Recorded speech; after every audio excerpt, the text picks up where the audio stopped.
right, Red, we're ready for the first pitch of the ball game as Roy White steps in. The pitch is low and outside by Pete Ricketts. Ball one. White batting .224, 9 doubles, 2 triples, 7 homers, 14 RBI. Ricketts has won 8 and lost 8 this year. His pitch high and outside, ball 2. 2-0. His 20th appearance of the year for Ricketts, and his second against the Yankees. He beat the Yankees 1-0. Pitched a 4-hitter against them on May the 31st. And the only run was a home run by Roy White, who is up there now. The 2-0 pitch, high, ball 3, 3-0. Ricketts is a New York boy, born in Mineola, New York. He's 6 feet tall and 184 pounds. Now lives right across the river from Washington, D.C. in Arlington, Virginia. His 3-0 pitch is in there, strike call, 3-1. Ricketts, you remember, was with the Dodgers. He came up to Los Angeles in '62. Was with them again in '63 and again in '64. Pitch to Roy White. It's low, ball 4. So White becomes the first base runner of the ball game. And it brings up Bobby Richardson. Bobby batting .275. Has 12 doubles, 1 triple, 3 homers, 17 RBI. Bobby has 83 base hits. He's way out in front in that department on the Yankees. Ken Harrelson holds first against Roy White.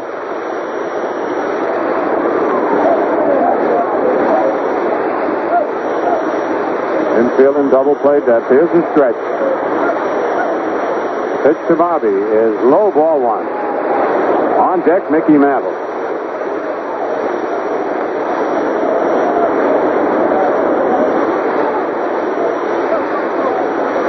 Roy White leading off first. Putting Mantle deep in the outfield, just about straight away.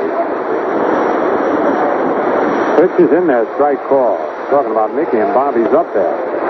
Mickey's been on everybody's mind, and he's been the topic of conversation wherever you go, whether it's the cab drivers or the reporters or the ball players. Now the stretch.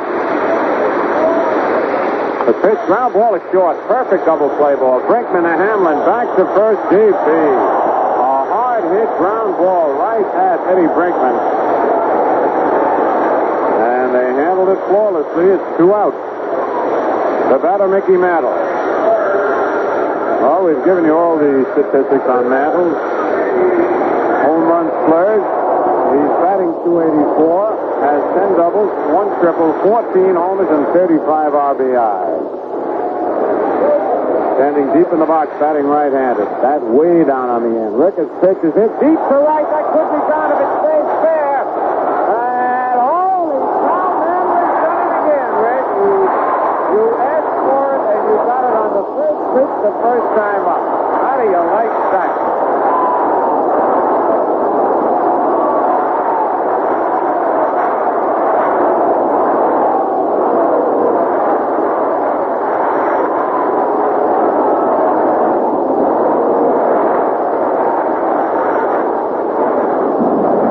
Phil, you asked me a question. Yes. May I say I like it? I'm very happy. Oh, man, that set the crowd buzzing. And here is Howard, and the pitch is strike 1. I said it's almost unbelievable. It's like a storybook and a fiction story.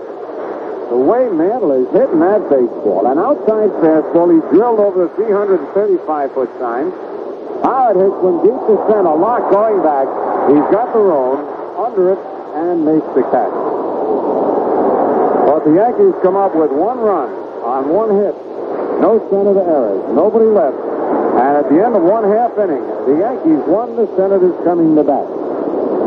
Valentine's got the flavor that says, "Hey friend, do it again." Valentine's beer. Good to say with Valentine. The flavor's great at the pre-ring sign. Valentine's got the flavor that says, "Hey friend, do it again.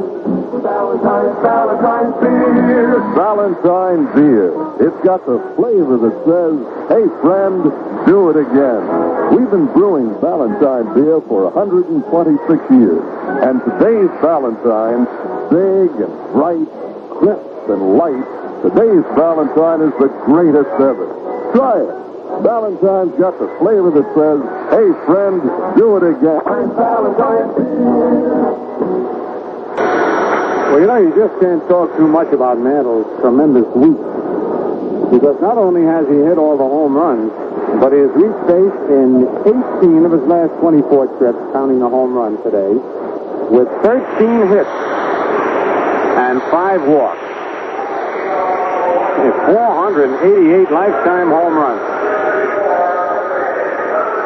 And just about, I'd say a week ago, you wouldn't give a plug nickel that Mantle might reach the 500 plateau on home runs this year the way he was going. But in the last week, man, you got to change your mind. Al Downing is out on the mound pitching to Bill Valentine, and the pitch is high and outside, ball 1. Valentine batting .277, has 13 doubles, 3 triples, 7 homers, 25 RBI. A switch hitter batting right-handed. Downing's pitch is hit high in the air to left field. Roy White moving in under it. Roy pounds the glove, makes the catch, 1 away. It brings up Kenny Hamlin, batting .213, 3 doubles, 1 triple, 1 homer, 10 RBI.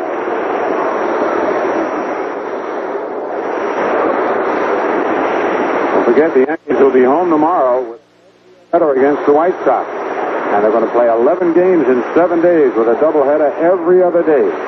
Phil, is there any truth to the report that Mickey may have the day off tomorrow? No truth at all. As hot as he's going, they will not let Mantle out of their sight, I'll tell you. Here's the 1-0 pitch to Hamlin. Ground ball to his left to Schofield. Boots the ball. It hopped up and hit him on the forearm just above his left elbow, so it's an error charge for Schofield. And I tell you, Dick has been having a rough time out of short. He's been averaging almost 1 error a game, but when you get in a streak like that, you start fighting the ball and saying, well, is it going to take a bad hop or isn't it? And whenever you do that, you're going to make an error. You just can't fight that baseball. You got to relax. Charge it the way you always do. Play it the way you always do. Here's Ken Harrelson. Slugging first baseman. Takes the curve in there. Strike called. Harrelson batting .234. Has 6 doubles, 7 homers, 29 RBI. The Yankees lead 1-0 in the bottom of the first. Ray Barker playing in place of Joe Pepitone, holding Hamlin at first. The pitch is low. Ball 1, 1-1. So Joe did injure himself on his instep and his shin. And as Red Barber told you yesterday, if you were listening here on radio, rather on TV, we were on TV at the time, Joe continued to play, but Red said if that thing swells up, he won't be able to play tomorrow, and that's what happened, and there's a foul upstairs out of play.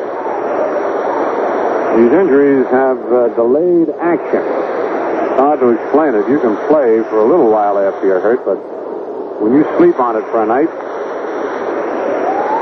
well, it's very tender. 1 ball, 2 strikes, 1 out. Downing checks the sign from Howard. His changeup is on the inside corner. Strike 3 called, and Harrelson just now leaves the batter's box. He didn't believe it. It was a good pitch by Downing. And he was able to keep it on the inside part of the plate. Here's Frank Howard. Howard batting .287.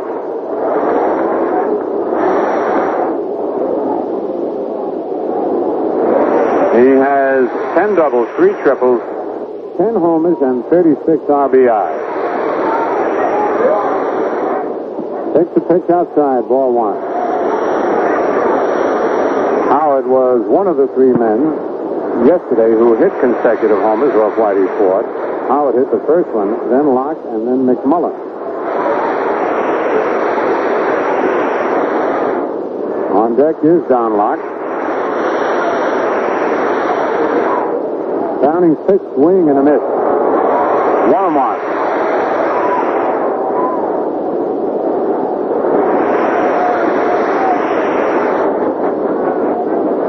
Downing back to the rosin bag.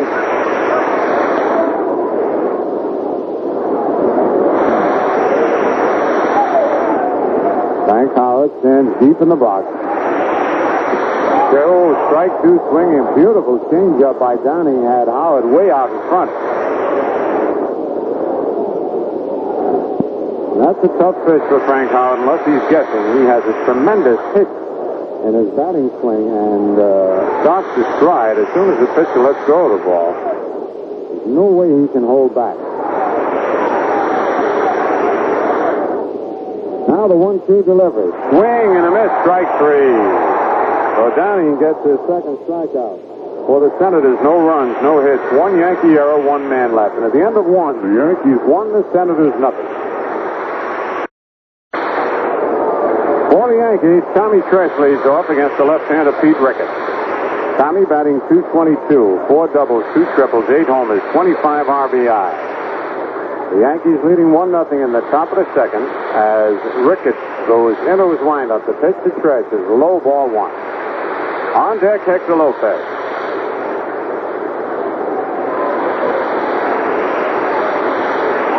Sun really shining in the nation's capital, and it is hot. Ground ball off the fist is short. Brinkman up with it. Over to Harrelson, 1 out. Brings up Hector Lopez. Hector batting .240, 3 doubles, a triple, a homer, and 4 RBI.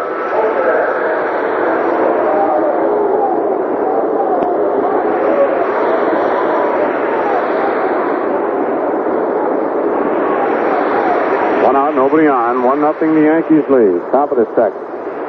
Lopez swings and misses a curveball. Strike 1. Red Hot Orioles took a doubleheader from the Twins. 6-5 and 3-2. Boy, when you're having a good year, you win those one-run games. They lead the American League by 5.5 games over the Tigers. Giants lead the National League 3 games over the Pirates.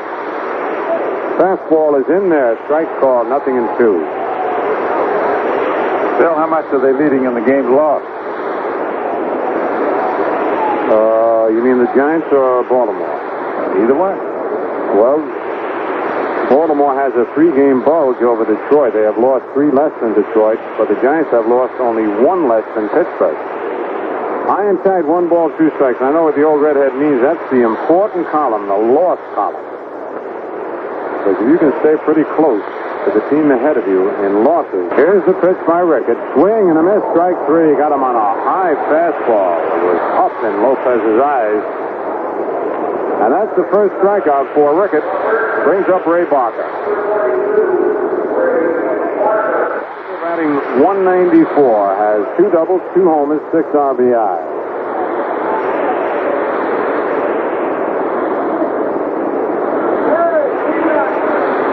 And now Ricketts is moving Don Locke in center field.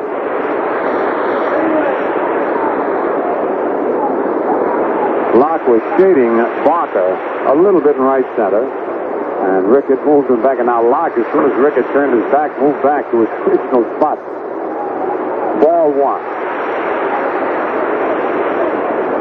Well, the outfielders like to believe they know where to play the hitters, and the pitchers figure, well, I'm going to pitch him a certain spot and make him hit to a certain spot.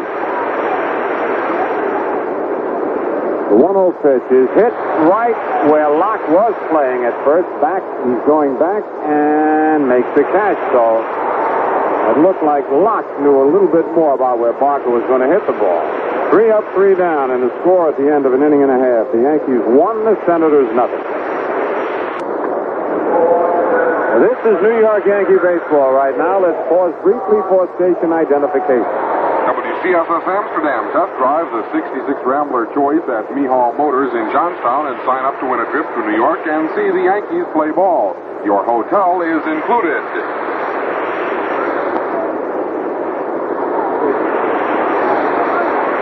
Don Locke leads off for the Washington Senators. The first pitch by Al Downing is outside, ball one. Locke batting .289, was 5 for 5 yesterday. Larry French is now the commanding officer of the United States Navy Regional Finance Center in San Diego, California. Wonderful. Downing's next pitch, ground ball. No, pass Barker down the right field line. And Locke is going to go into second base. And Barker had a shot at that ball, and it looked like it dipped right under his glove, and it's a double for Don Locke, and he has now had 6 straight hits. 5 for 5 yesterday, and a double his first time up today.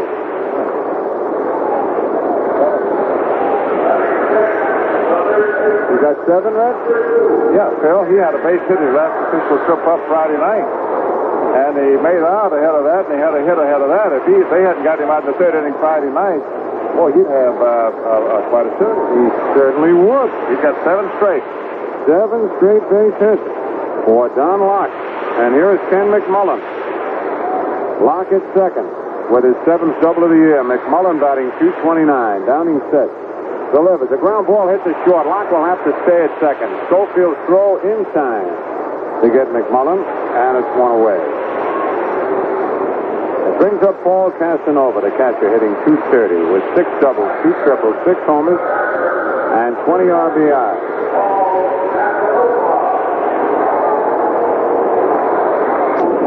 Casanova, a right-hand batter.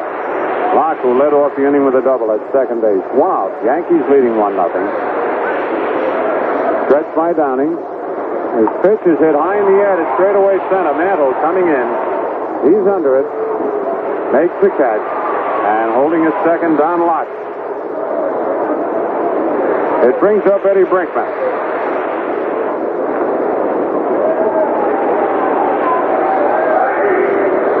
Brinkman batting .222 with 7 doubles, 4 triples, 4 homers, and 22 RBI.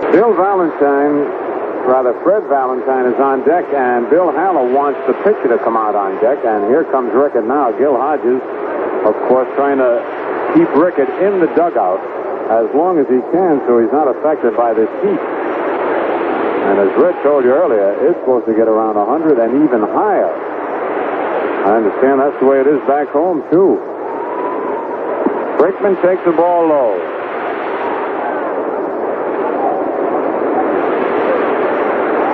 So we had no spring, but summer has suddenly come on us in all its glory. Downing gets the sign.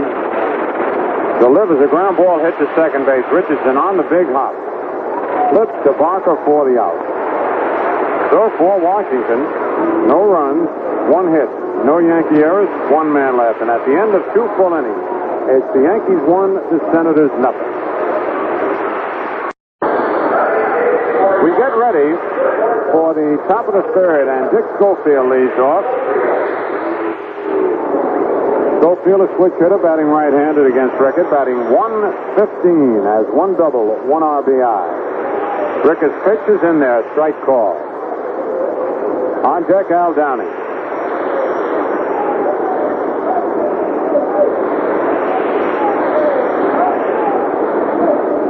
Schofield chokes up on the bat. Swings, lines one to center field. Don Locke is right there. He's got it. Boy, if that Locke can continue to hit the way he's hitting now, he's going to make a lot of money because he does everything else extremely well. A fine center fielder. A good arm. Lots of speed for a big fellow. Lots of range. Here's Al Downing. Al batting .167. Has 1 triple, 7 RBI. Downing bats right-handed. Takes the strike right down the middle.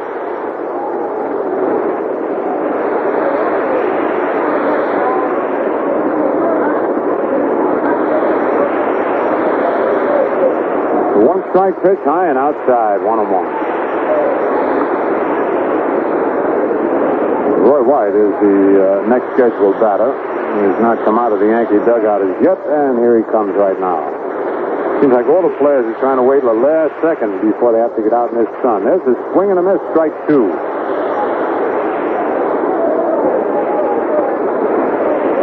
Remember, this is a beautiful ballpark, but as Riz said, down on that playing field, it's at least 10 to 15 degrees hotter than it is any place else in Washington. The pitch, strike 3, swinging. Ricketts chalks up his second strikeout, and it brings up Roy White, who opened the ball game with a walk.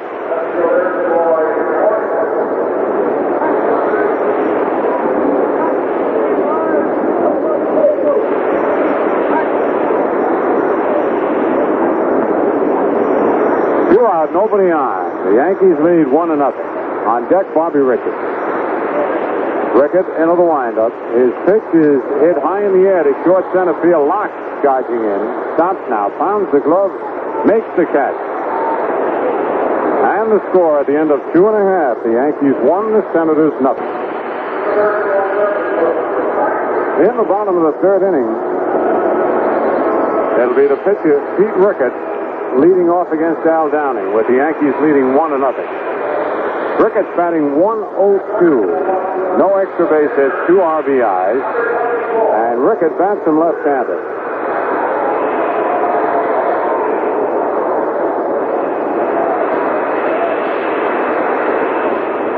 Tommy Tresh moves in at third.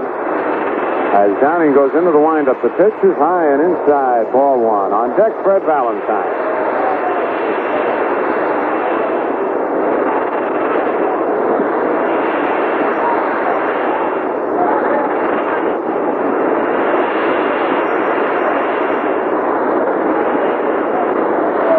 The fastball low and outside, ball 2.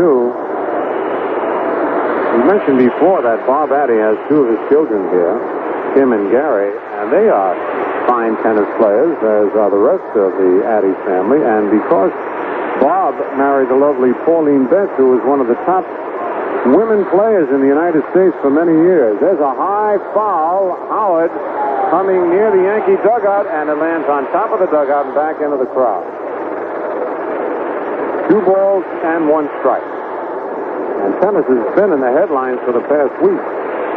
As you know, Dennis Ralston lost to Manuel Santana, but Billie Jean Moffitt King defeated Maria Bueno, who was in tears when she lost yesterday.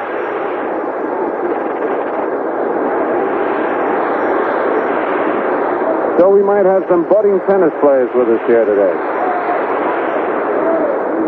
2 balls, 1 strike, nobody out. Pitch to Ricketts, foul back, out of play. And then kicked down below, booted by 3 up. Oh, it's still bouncing around. Boy, there was a live baseball from hand to hand.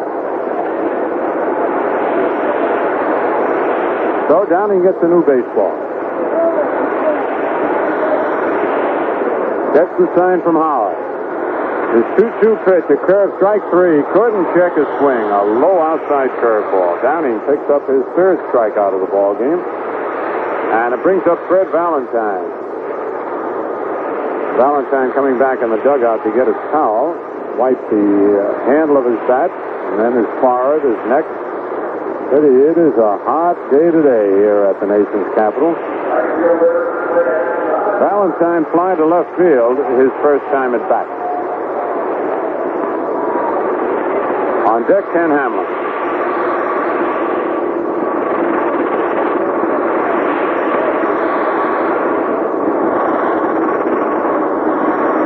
I told you Valentine is a switch hitter.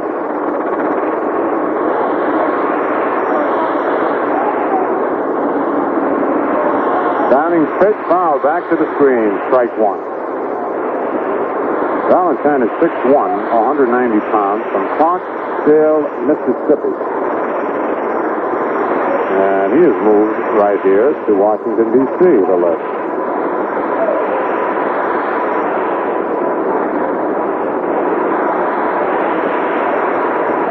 The 1-strike changeup in there, strike 2, nothing in 2. Downing has good control of his change of pace. It's as good as anybody's in the big league.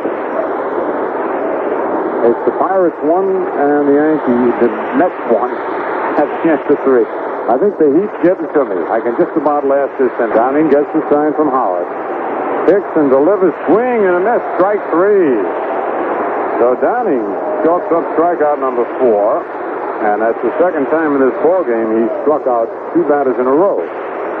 That in the first inning, and here's Hamlin, who reached on an error his first time up.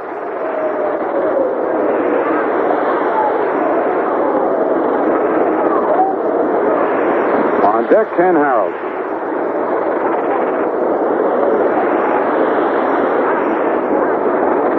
Tommy Tresh playing even with the bag at third base.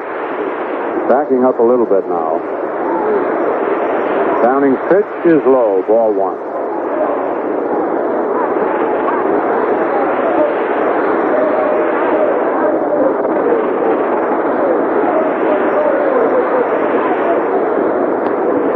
Here's the 1-0 delivery. High, ball 2, 2-0.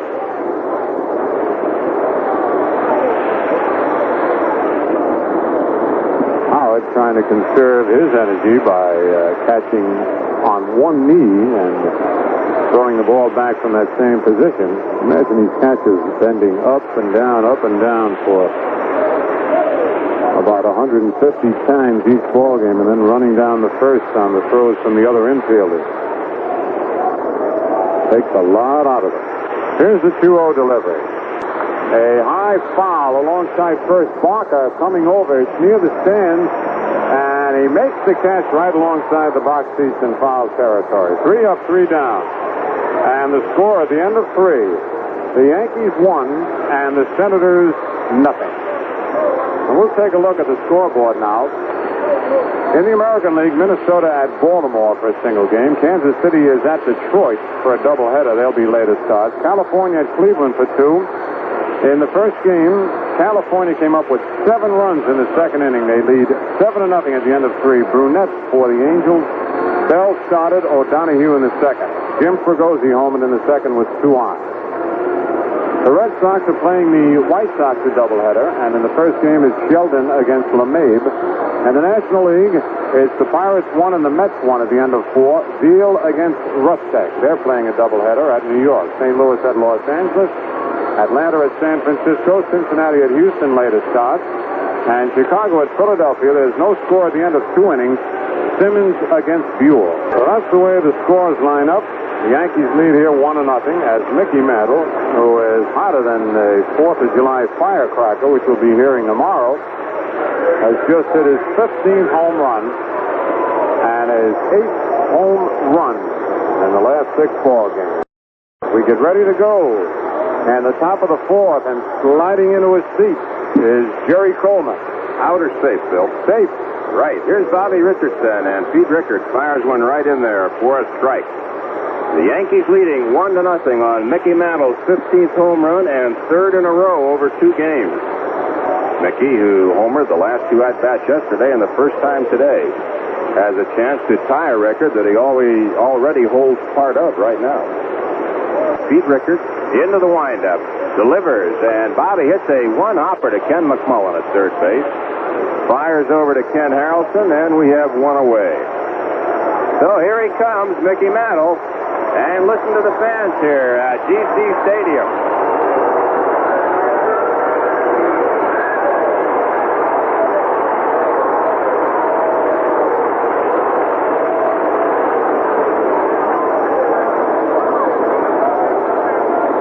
Mickey Mantle with a chance to hit 4 consecutive home runs.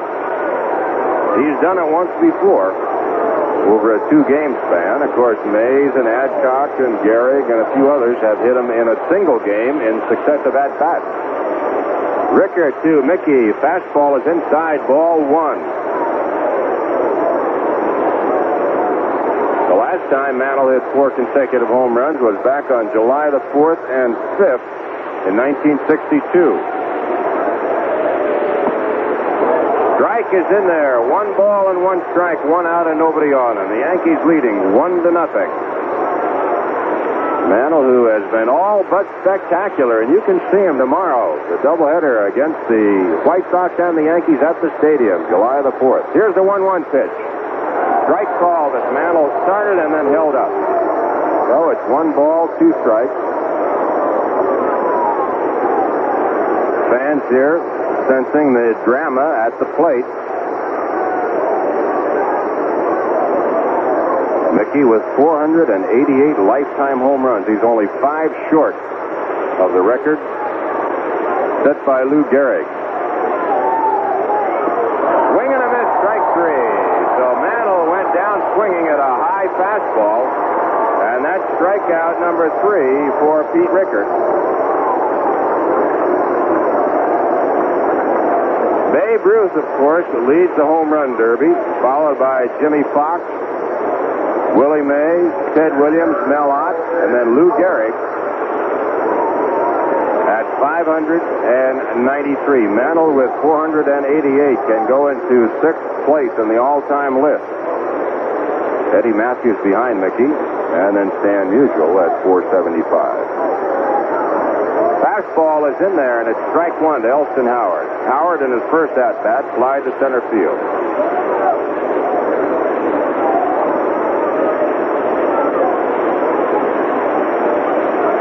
Ellie takes a changeup outside, 1 ball and 1 strike. The temperature, you may have been informed, was 96 degrees at game time, and the head ground crew said that it's always 8 to 10 degrees warmer on the field. You know what that means. It's either 104 or 106 degrees down there. And that is a hot day for a hard-throwing left-hander. Rickard to Ellie Howard, backs him off the plate. 2 balls and 1 strike. The Yankees and the Senators in the rubber game of the 3-game set. Yankees won the first one 8-6, and the Senators won the second ball game yesterday 10-4. Ellie Howard with that wide stance, turnaround stance, digging in. Here's the 2-1 pitch by Pete Rickard. Popped up behind the plate. Paul Casanova coming back to the screen and can't get to it. So the count now is 2 balls and 2 strikes and 2 outs, nobody on. Top of the 4th inning. Yankees 1, Senators nothing. Yankees are playing without the benefit of 3 of their regulars. Roger Maris, who's got a bad left knee. Pepitone with a bad left ankle. And, of course, Clete Boyer, who's got a bad right thumb. 2-2 pitch on the way to Howard. Swings and misses. Strike 3, and that's number 4 for Pete Rickard, a sinker. For the Yankees, it's 3 up and 3 down, and the score after 3 1/2, it's the Yanks 1, Washington nothing. How does a pitcher build the best won-and-loss record? Well, most of the guys that I know will say a smart catcher. But really, I guess it's because he pays a lot of attention to details. Details that most pitchers miss. You know, it's the same way with the folks who make White Owl cigars. They pay attention to details. Details that most cigar makers miss. White Owl starts off with fine tobacco, but then they case age the tobacco for 2.5 years. No bulk aging for White Owl. Case aging takes longer and it costs White Owl more, but it makes a big difference in the taste. Light up a Ranger and you'll see what I mean.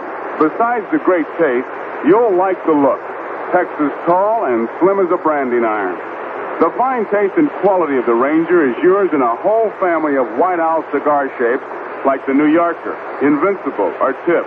And there's one White Owl that's just right for you. No matter which White Owl size or shape you like, you're going to enjoy case-aged tobacco. Try a White Owl. We move into the bottom of the 4th inning. The Yankees leading 1-0. And coming to the plate for the Senators, Ken Harrelson, Frank Howard, and Don Locke, the heart of the Senator batting order.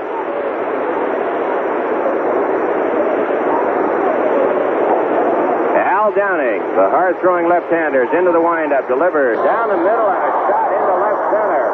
A base hit for Ken Harrelson. That's about as hard as you can hit a ball through the infield. A leadoff single to left center by Ken Harrelson, and that'll bring up the big guy, Frank Howard, who struck out in the first.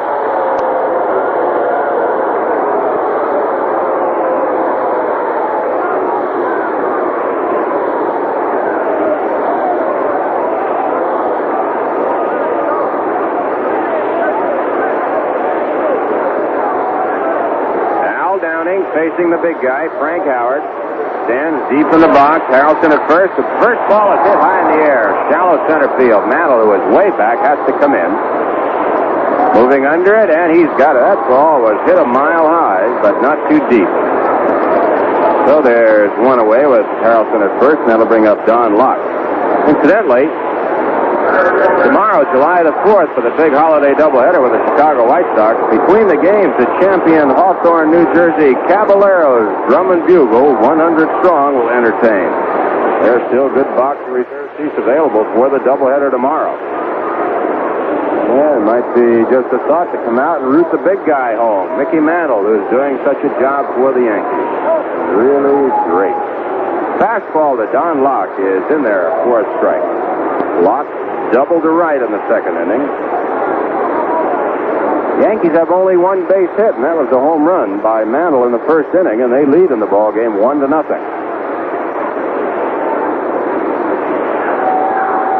There's one on the end of the bat to Bobby Richardson, second base. He has to go to first base, looked at second, then changed his mind and went to first. So there are two down. And the batter coming on now is Ken McMullen. Down to second base goes Ken Harrelson. The ball was hit too slow to Bobby Richardson for a play at second base. Bobby gave it the look and almost started to throw and then held up at the last moment, realizing it would be too late. So the tying run is on at second base in the person of Ken Harrelson with Ken McMullen at the plate. Fastball is on the inside corner, strike one, and McMullen backs off and has a few words with Bill Haller, the plate umpire. It's one of those days, a hot, warm day in D.C. Stadium where tempers go in a hurry. You know, we're sitting up here in the broadcast booth. I tell you, it feels like you're under a shower the way we're perspiring. Hardly a breath of air in this ballpark, and certainly right at 100 degrees. We keep mentioning this, but it's a hot day. Downing to McMullen, hit into center field. Mantle moving off to his left, gliding under the ball and takes it over his shoulder. So McMullen is out of there, as are the Senators. No runs, one hit, one man left. And the score after 4 full innings of play. Yankees 1 and the Senators nothing. Right here, Tommy Tresh is coming on with the Yankees leading 1-0. We're moving into the top of the 5th inning. Pete Rickert, the left-hander, into the windup. Pitches to Tresh. A curveball is low and inside, ball 1. Rickert and Downing continuing with the good stuff. Only 3 hits in the ball game. 1 by the Yankees, 2 by the Senators. Rickert to Tresh. Hit high in the air behind the plate. Casanova getting under it and staggering a little and makes the play. I tell you, he started in 3 different directions before he came up with that one. So Tresh is out of there. Now he's 0 for 2. He bounced out to short in the second inning. That'll bring up Hector Lopez, who struck out at a high pitch in the second. Hector 0 for 1.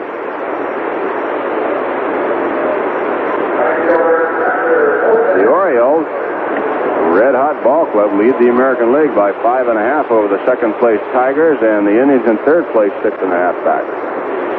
Hector Lopez takes a fastball that's high, and it's ball 1. California Angels 13.5 down, followed by the White Sox 16 back, Minnesota 18 out, and the Yankees 18.5 behind. There's a drive to left. This could go all the way. Frank Howard back to the barrier, and it's the Yankees 2, the Senators nothing.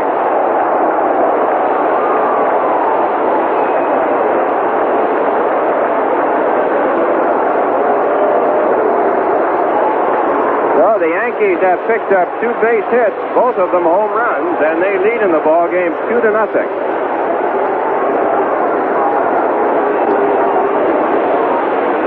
Hector Lopez jumping on a high fastball, drilled it over the left field fence, and that was home run number 2 for Hector and RBI number 5. Now here's Ray Barker coming on. Curveball is in there, strike 1. Pete Rickert has made 2 mistakes, and both of them have cost him. July the 4th is here a day early. Somebody dropped a firecracker out in the center field seat.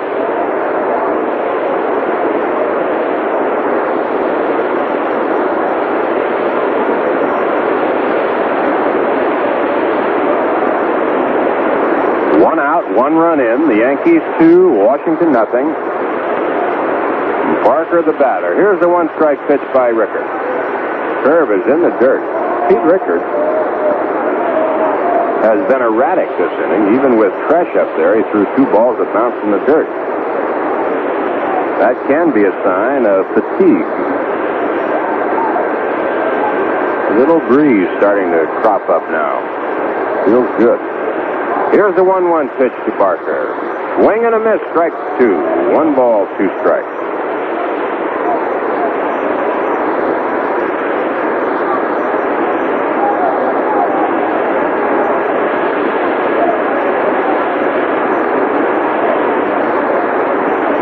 Rickard again, the 1-2 pitch to Barker. He swings and misses, strike 3. He had him on a curveball on the outside corner, and that's number 5 for Pete Rickard.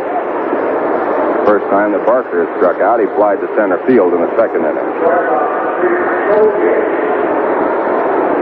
Dick Schofield coming on, who lined the center field in the third. He's 0 for 1.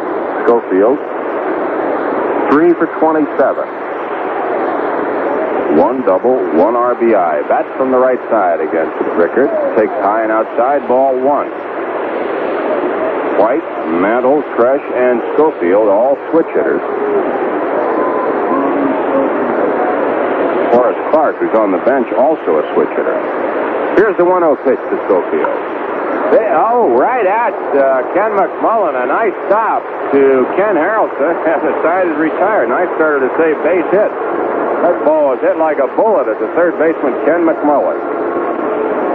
So 1 run on 1 hit, the home run by Hector Lopez, and the score after 4 1/2. The Yankees 2 runs on 2 hits, Senators no runs, 2 hits. What's today's sound for the best beer around? Hey, friend, do it again. Valentine beer. Hey, friend, do it again. Valentine beer. Hey, friends, do it again. Valentine beer. Valentine's got the flavor that says, "Hey, friend, do it again." Valentine beer. Hey, friend, do it again. Valentine beer. Good to start with Valentine. Good to stay with Valentine. The flavor is great at the 3-ring sign. Valentine's got the flavor that says, "Hey, friend, do it again." Valentine beer. Today's Valentine beer. Big and bright. Crisp and light. Yes, today's Valentine is the greatest ever. Valentine's got the flavor that says, "Hey, friend, do it again." Valentine beer.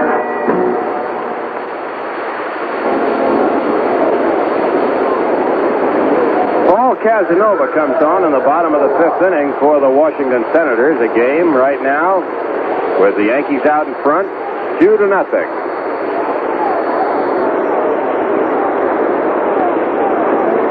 Casanova, the young catcher, right-hand hitter, pretty good power, a big free swinger.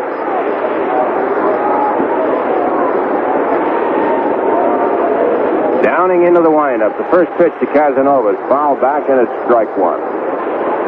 Al Downing has had good success against the Senators. He's got a lifetime mark of 8-4. This year he's 1-1. Downing 6-6 on the season, trying to break the 500 marker. Here's the 1-strike pitch to Casanova. Popped up behind the plate. Howard digging for it near the screen. Can't get it. About 6 feet onto the screen. So the count now is 0-2. No balls, 2 strikes.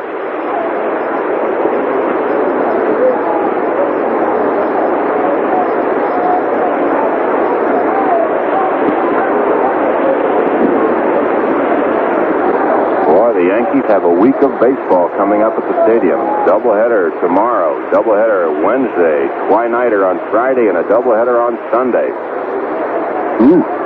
11 games in 7 days. Fastball is inside to Casanova. Ball 1 and strike 2.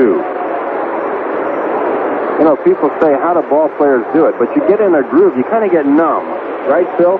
You don't know what's going on by the end of the week. Absolutely. You go through the motions. Here's the 1-2 pitch to Casanova. Drilled hard down the left field side. Well, there's one thing that most of the ball players have to look forward to, Scooter, is that at the end of that week, they get a 3-day vacation, the All-Star break. That's right, those that didn't make it. Of course, a lot of them are unhappy that they are not making the All-Star team. Well, Bill Freehan for the American League and Joe Torre for the National League were the catchers, and that completes the 8-man alignment.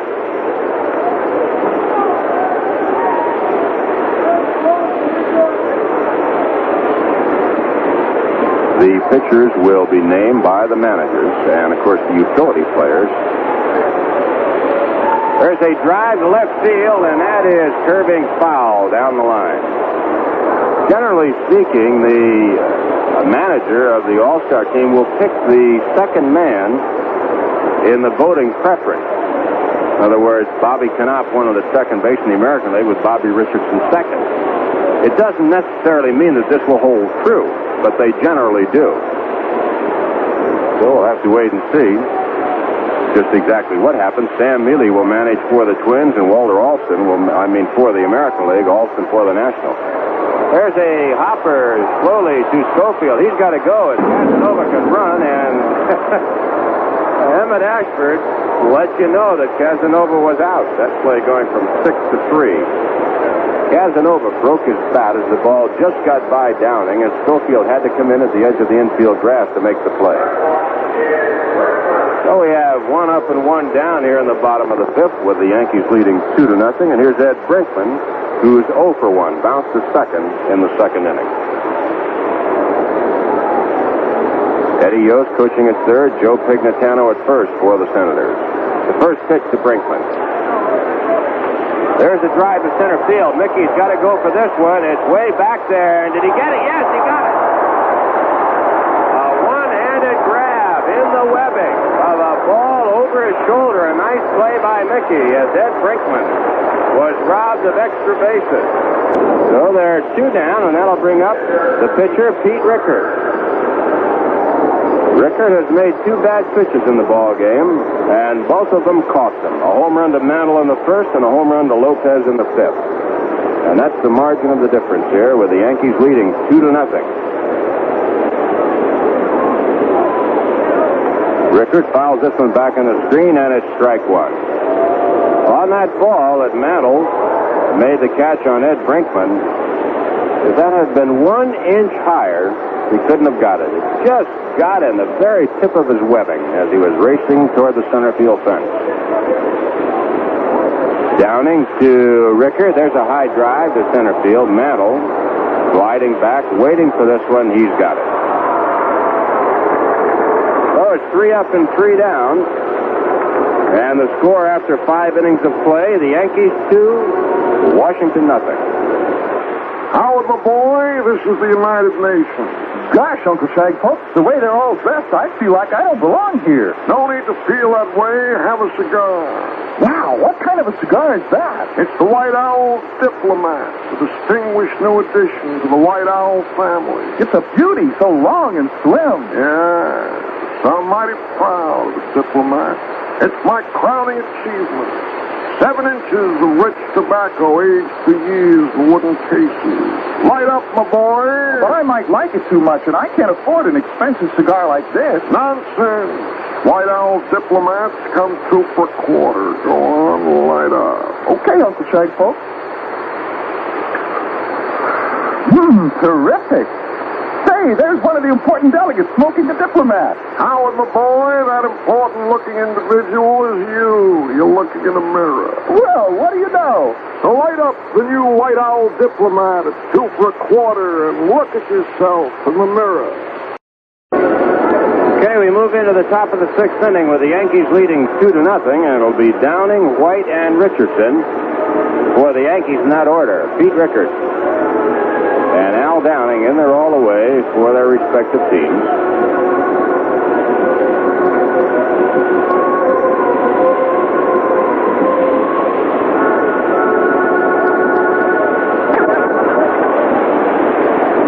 making a late appearance. He's firing freely through his outer shirt, Al Downing. Generally, about now on a warm day, the pitchers will change their uniform. Well, you can figure that Downing maybe will come out in the 6th inning with a new upper uniform. First pitch by Rickard is in there, and it's strike one.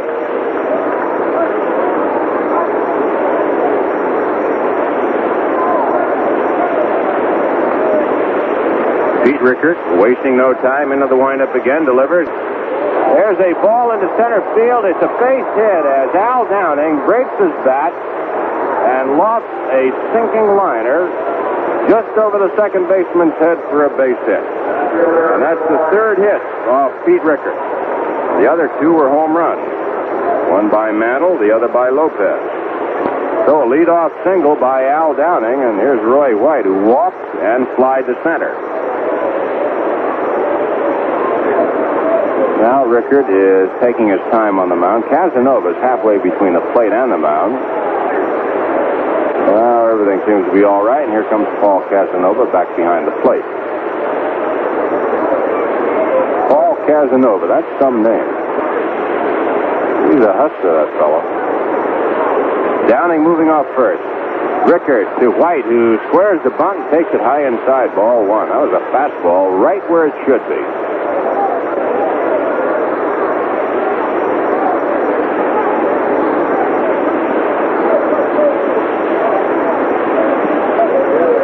White, not sure of the sign, runs down to have a conference with Frank Crissetti midway between home and third. So he's got the necessary information and then moves back to the batter's box. Well, that's the way to do it. There's no sense going up and making a mistake. If you're in doubt, go down and find out. Downing moving off first. White squares again, takes inside. It's 2-0, 2 balls and no strikes. Now Ken Harrelson is walking over to say something to Pete Rickard. Harrelson, the first baseman for the Senators.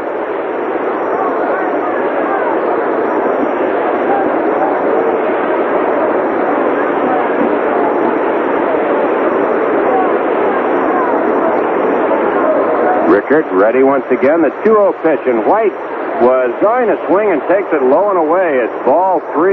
3-0 the count.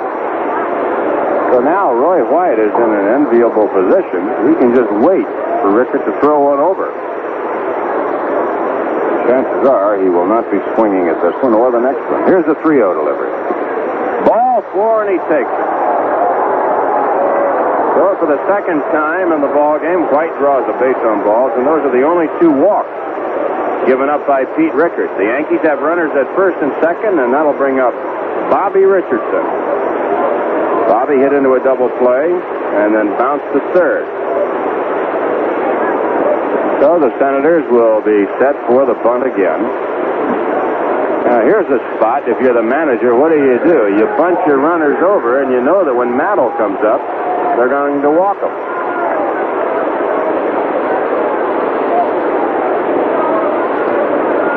Harrelson playing way in at first base.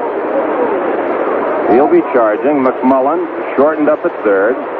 Brinkman moving in behind Downing at second. Here's a pitch, and Bobby goes to swing and fouls it off. Strike one. So Ralph Houck aware. Hey, wait a minute. That ball landed right in the center of a group of nuns. And somebody caught it. Boy, they went after that. Nothing bashful about that. They all charged after it. Bob Humphreys is starting to throw for the Senators. 1 strike to count on Richardson. Nobody out. Bobby fouls this one back on the screen. So Houck going all the way, realizing that Mantle will be walked.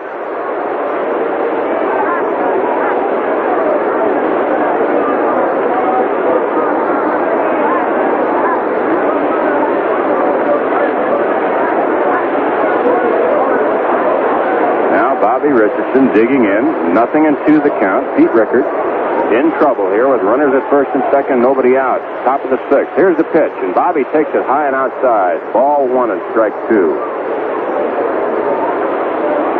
The Yankees leading 2-0. They've got 3 hits. Senators 2 hits. Yanks made 1 error. It was back at the first inning when Schofield bobbled Hamlin's ball. Ready again. Rickert set. Here's the 1-2 pitch to Bobby. Hits it high to left field. Frank Howard going back near the running track is under it, and he's got it. Downing is tagging up, and so is White. Downing goes to third, but White goes halfway down and then returns to first base. So the Yankees have runners at first and third with 1 out, and that'll bring up Mickey. Well, Jerry, you were right, and I was happy to see White not go all the way because it would have been the same thing as a bunt, and they'd have walked Mantle with runners at second and third. Well, in a spot like this, everybody, when Mantle's hot, they want to see him hit, even the fans here who are rooting for the Senators. Mickey is 1 for 2, a home run, and then struck out. 15th home run of the year, and 488 lifetime. Yankees lead 2-0. Runners at first and third. Rickert sets. Here's the pitch to Mickey. Ground ball to the shortstop, Brinkman, to Hamlin for 1. Throw to first. Double play. A well-hit ground ball right at the shortstop. The play going 6-4-3. So the Senators get out of it. No runs on 1 hit. 1 man left.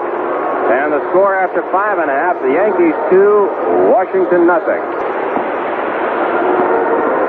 The leadoff batter for the Senators, Fred Valentine, comes on here in the bottom of the 6th inning. The Yankees last inning had runners at first and second with nobody out and couldn't put a man across.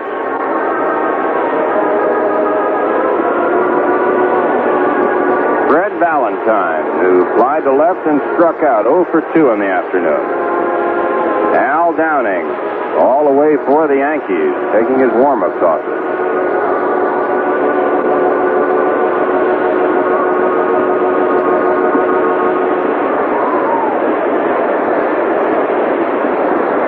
So the ball goes around the infield, back to Downing, and we're ready to go. Fred Valentine, with the Yankees leading 2-0, comes on to lead off the bottom of the 6th.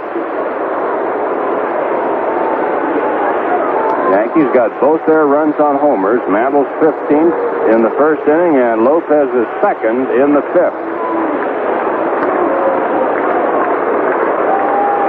Downing did not change his shirt, still perspiring through it, and there's a high fly ball behind the shortstop, Schofield. Going back, a little trouble with the sun, shading his eyes, and takes it. Boy, that was a tough pop-up. We have a clear sky here in Washington. And as we call it, a high sky. It makes the pop-up hard to judge. Oh, there's 1 up and 1 down. Here's Ken Hamlin, safe on an error, and then popped foul to the first baseman. Hamlin, right-hand hitting second baseman. He and Don Blasingame share the load at second base. Blasingame, the left-hand hitter. Hamlin, the right-hand hitter. Downing's first pitch to Hamlin is in there, strike 1. And Hamlin takes a little walk around the batter's box as he looks at Bill Haller. Didn't say anything, but you know what he's thinking. The 1-strike pitch to Hamlin. Change-up is popped up to Schofield again. He backs up in the grass. This time with the glasses down. He's fighting it. He put his glove up in front of his eyes, and the ball landed in there, and I don't think Dick saw much of that at all. He was staring right into that sun with the glasses down and his glove up, and then just let the ball ride into his glove. And it's a good thing it hit where it did, because he didn't have much chance to go anyplace with it.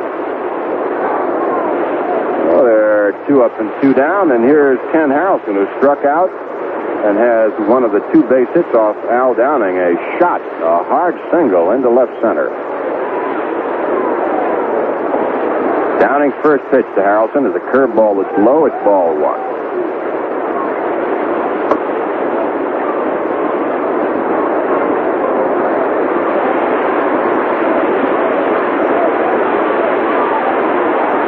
Again, delivers, change-up, swung on a miss, strike 1. 1 ball, 1 strike.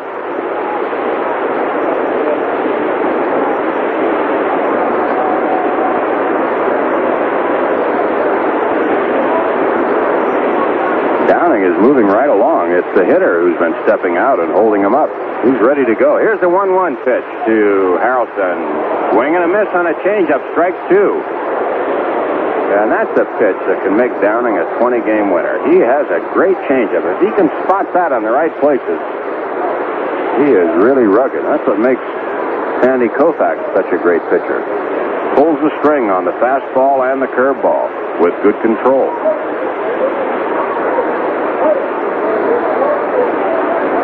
Ken Harrelson, 1 ball, 2 strikes, 2 outs, nobody on. The Yankees leading 2-0. Downing ready once again. Here's the 1-2 pitch. The changeup is swung on and missed, and it's strike 3. And that's strikeout number 5 for Al Downing. Both pitchers have struck out 5 hitters. For the Senators, 3 up and 3 down on the score after 6. It's the Yankees 2 and Washington nothing. Well, we'll take a look at the scoreboard while we have all of our stations in attendance. Minnesota plays at Baltimore tonight. They usually play at night because of the heat there. Kansas City at Detroit, a doubleheader. The first game, no score after 1. Krause against Wickersham. California 9, the Indians nothing after 5.5 on the first of a doubleheader. Fregosi and Adcock have homered for the Angels. It's Brunette against Bell, relieved by O'Donohue and Kralik for the Indians. Boston at Chicago, the first game of a doubleheader, no score after 2. Sheldon against LeMaive, and Jack LeMaive has been doing a great job for the Chicago White Sox. In the National League, the Pirates lead the Mets 4-1 after 5.5. Veal against Rustic, relieved by Sutherland in the 5th. Clendenin in the 6th inning for the Pirates homers. St. Louis at Los Angeles, Atlanta at San Francisco, Cincinnati at Houston later starts, and the Phillies lead the Cubs 1-0 after 4.5. Simmons against Buell. White hit one in the 5th with 1 on for the Phillies. It's now 3-0 Phillies. So we move into the top of the 7th inning with Elston Howard coming on, and Red Barber will be here. I'm on his way. I got to get out of the way to tell you all about it. Red? Here, J.R., and you and Mrs. Coleman have a safe trip home.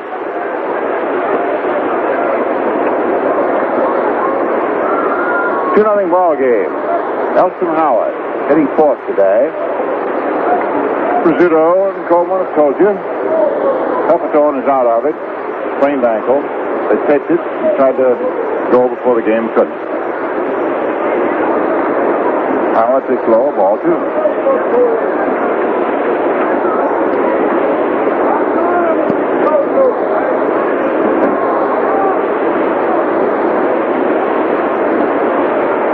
It's low inside, ball 3.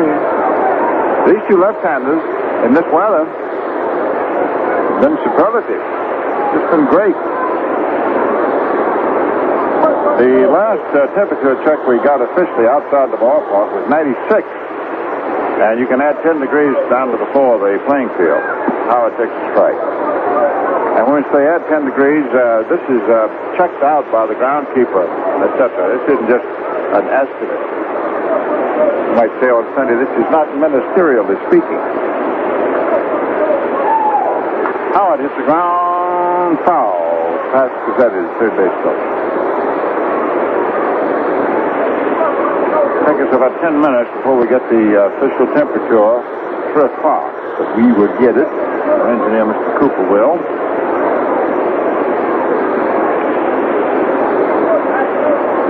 Meanwhile, the show goes right on.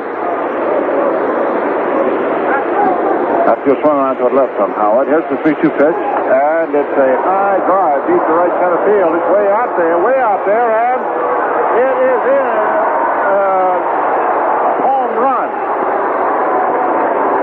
The ball bounced back on the playing field. We had to hesitate a second to be sure that it went in. It went over the fence and hit the stairs and bounced right back into center field. We had to wait to be sure it wasn't a ground rule double, but it was all the way, and it's all the way. And the Yankees have had 4 hits, and 3 of them have been in occasions in which you would not send for a pinch runner.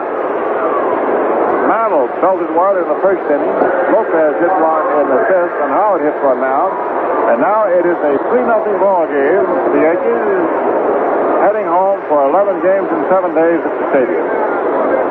That's the 5th home run for Howard. There's a Hudson hit through third by Tom Church down in the left field corner. Tom is on his way to second base and comes in and holds off. Frank Howard had to go in the corner and dig it. So Elston Howard, a home run, center field. He had 3 shots out here.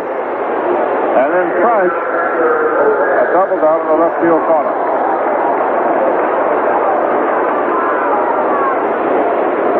We have nobody out. This is the start of matters, the 7th inning. And here's Hector Lopez, who hit his 2nd home run of the year, his last time up.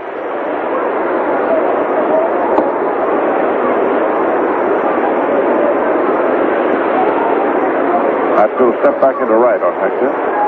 Swings, fouls it off. Upper first base stand.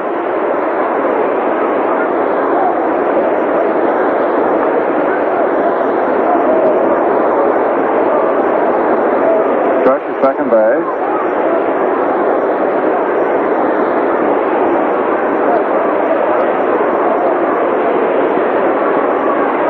Pete Rickett delivers. High outside for a ball. 1-1. Ortega and Humphreys, who were both in the Friday night game, in the bullpen for Washington. A tall and a short right-hander. A curve swung on him at strike 2.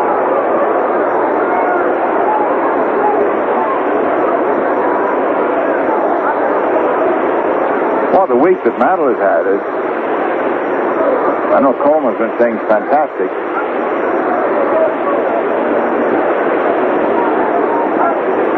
I guess if Stenger were around, he'd say amazing. Our engineer probably says beautiful. Sort of Cooper's favorite word. There's the ball lined in the right center field. That's beautiful too for a base hit. Here's Fish coming on the score. The ball bounces past Locke. Recovered by the right fielder thrown in, but it is a 2-bagger. So Lopez, after striking out, homers and doubles, and we had 3 solid base hits here in the 7th inning. Now it is a 4-0 ball game, and they're making the day easier and easier for Al Downing. 2 runs batted in, and here is manager Hodges walking out to the mound. The Yankee hits are not making the day any easier for him.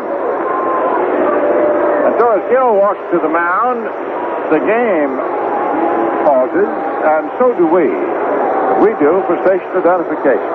WCSS Amsterdam, 2 tickets behind home plate and hotel accommodations for the lucky winner who test drives the 66 Rambler in June at Mehall Motors in Johnstown.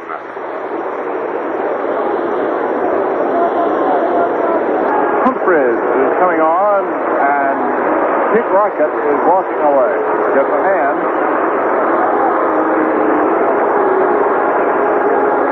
Humphreys, who did an excellent job Friday night, but that was a case of locking the stables after the horse had been stolen.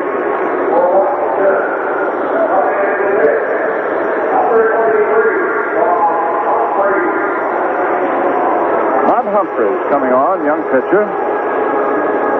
He'll be pitching to Barker and then Schofield and then Downing. Just a second, as soon as I get my scoreboard straightened out, we'll run the scores for you. Barker playing first base, no Pepitone with a bad ankle. Okay, Rickett after 6 innings plus, 4 runs they earned. He's responsible for the runner at second. 6 base hits. He walked 2, walked twice both times, struck out 5.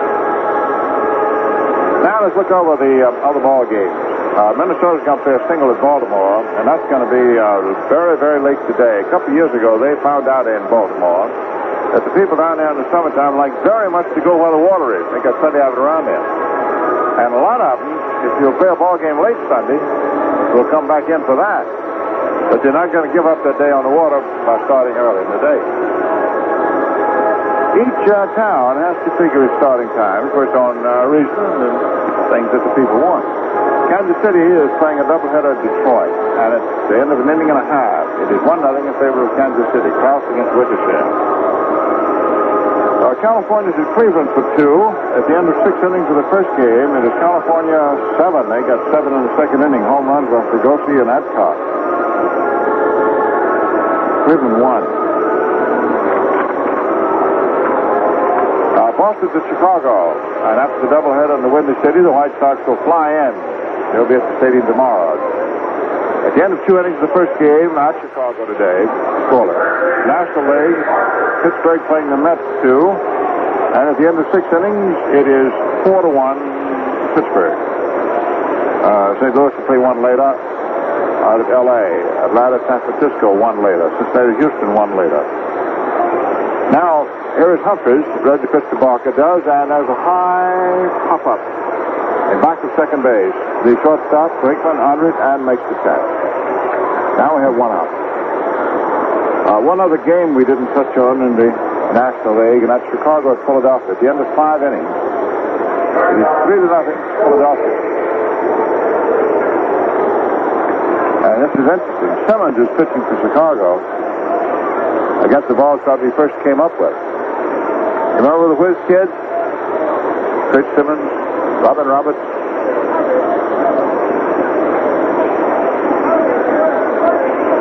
It was a 1950 ball club. He got in that World Series by one swing. Big fist with his bat. One swing and a few other things in the 9th inning. Let's don't get into that. That's another old-timer's day discussion. There's Schofield, switch hitter, batting left-handed, and nubs the ball into left field. Base hit. Hector Lopez around third. Pizetti says, come on in. And he is in, and on the throw to the plate, Schofield goes to second. 5-0, New York. And the runs are all across the starting pitcher right. So Schofield, single to left, and on the throw to the plate, goes to second base. Give him a run batted in. Single down on the throw. Frank Howard does not have one of the strong arms in the league. And Pizetti had Lopez coming all the way. All the way.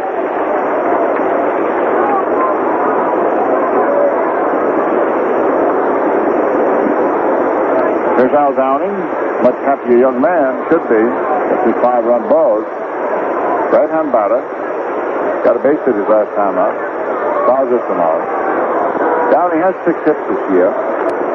There's a high foul ball back at first. Harrelson backing under to first base, and he takes it for the 3rd out, and that's that. And for the Yankees, we have 3 more runs. 4 hits. And the score, end of 6.5. New York 5, Washington nothing. Last half of the 7th inning. It will be the big left fielder for the Senators, Frank Howard. Jim Donlock, followed by Ken McCullers. 5-0. They were the Yankees. They need this ball game to come home 500 for the week.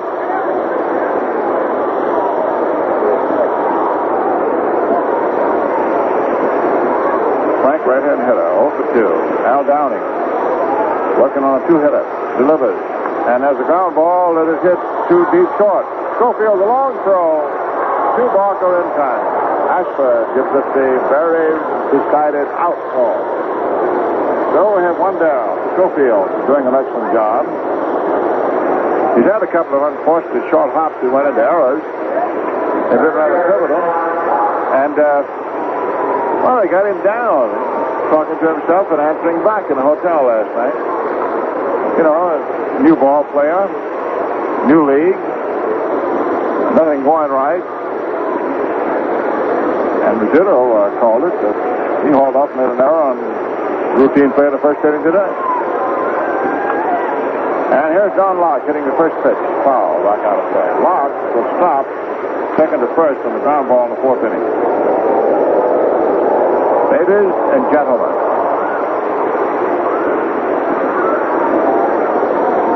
take a good firm hold of the rocking chair. It's 99 degrees outside the ballpark today. It's 109 inside. Right down on that field. I'm not talking about it. Stands in the shade. These young men are playing right on.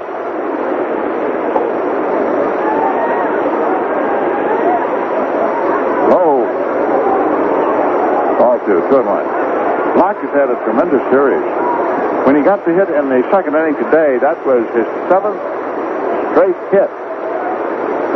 Record in this league is 12 successive hits. National League 10. There's a high fly ball down the left field line. It's close, and it is foul. It had the distance. It had the height.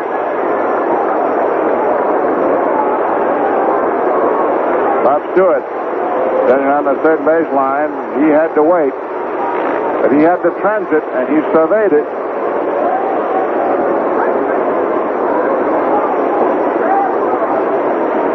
They've only gotten Locke out twice in this series. They got him out one time Friday night. Didn't get him out yesterday. They got him out once today.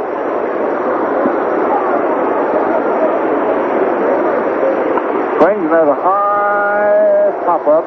It's a foul ball and in the third base stand.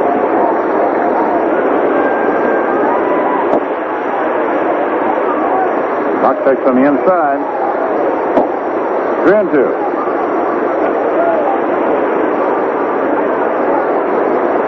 So I was wrong on Locke. He went out his last time up Friday night. He had 6 straight hits. That's pretty good. Enough for Hodges to keep him in the lineup.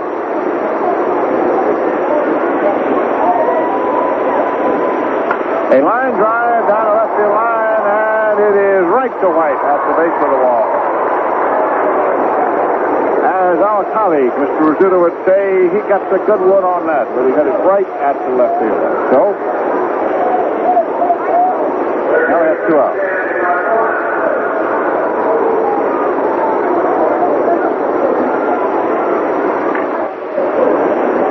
Ken McMullen, 0 for 2.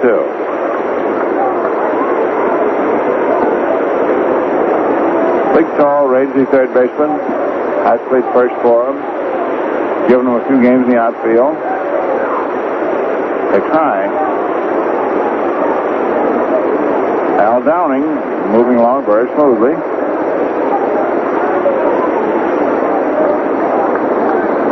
Pitching with a 5-0 lead. Outside, fastball, ball 2. Bill Haller working back to the plate. Emmett Ashford is first. John Stevens is second. Bob Stewart at third. Stevens down that second base is almost at the center of this playing field. Does a line drive hit foul. They had the real estate and the architect in their design. They laid this out as a perfect circle. The main stand is a perfect circle. The only time that there's any variation is right field up under the scoreboard. Yes. First I guess it out. Circle I kept at 99. Let's see, there's a high fly ball hit out into left center. Mantle coming over, ball's up pretty high. Mickey is there for the out.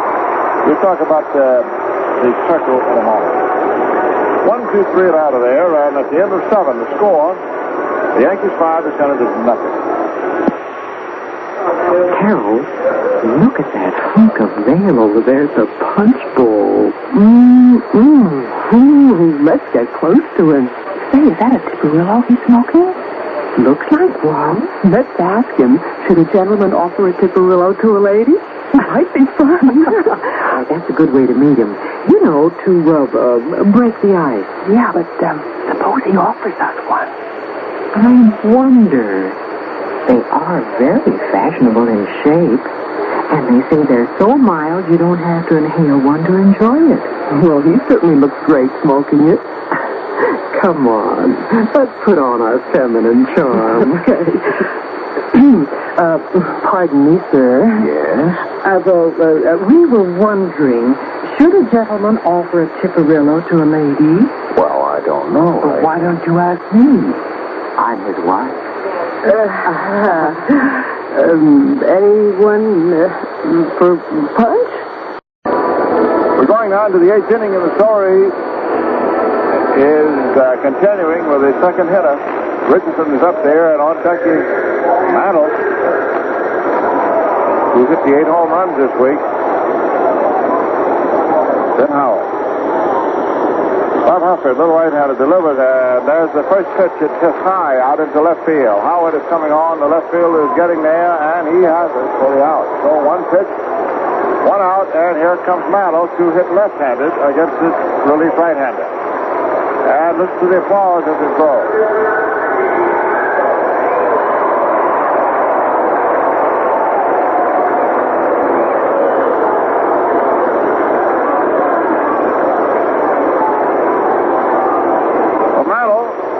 Hit the home run in the first inning, then struck out and banged into a double play in the sixth. He's 1 for 3.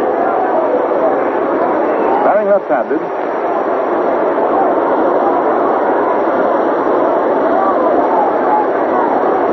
He has hit home runs from both sides of the plate.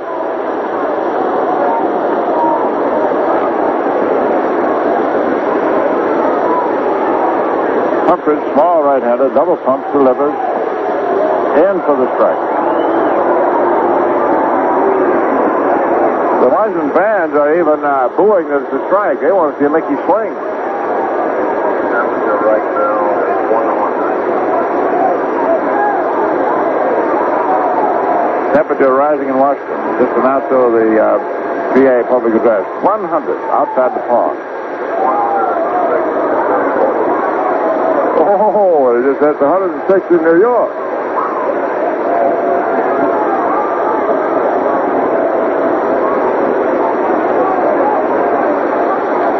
All right, 1 ball, 1 strike to Mickey.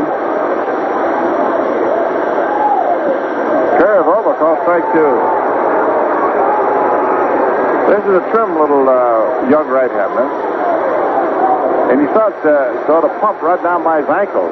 He's sort of like he's going to shovel something up over his shoulder.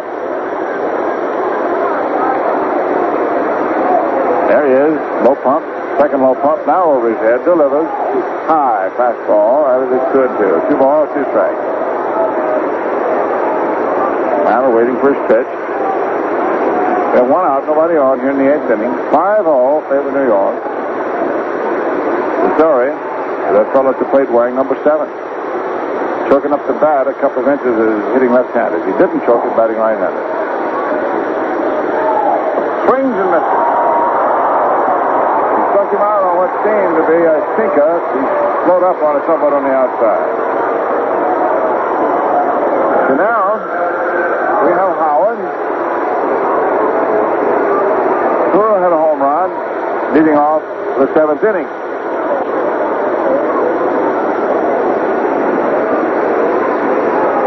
Nelson's 1 for 3.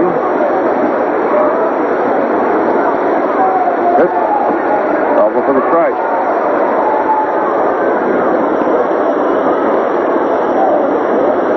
Not too deep. A couple sets foot left on Ellie.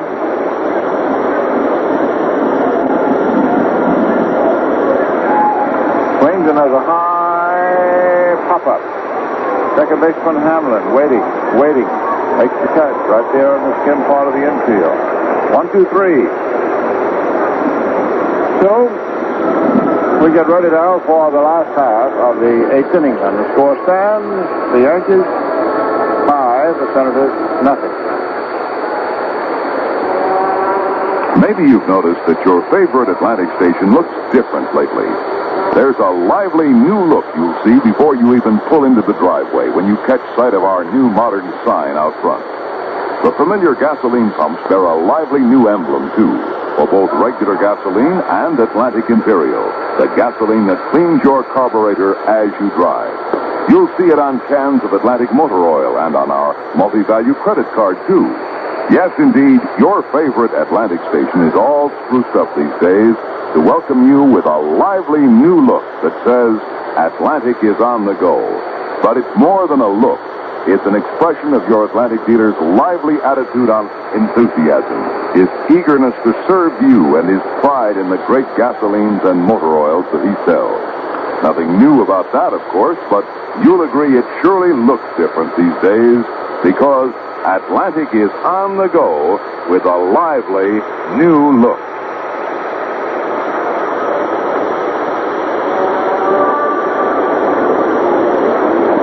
Last half of the 8th inning. Pitching now with a 5-0 ball. He's driving for his 7th win.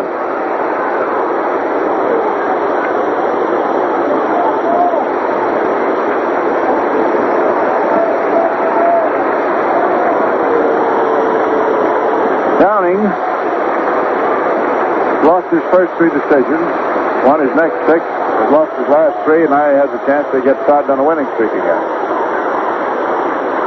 His first pitch to catcher Paul Casanova of Washington, right-hand batter, in too close to the head, ball one. Paid attendance, 16,760. Fouled out.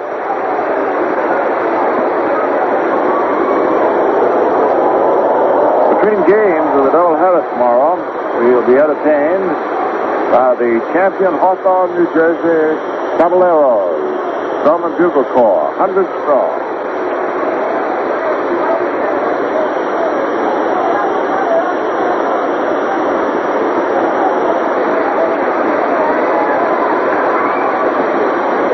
Kev on the outside. Ball 2, 2-1. First batter last to the 8th.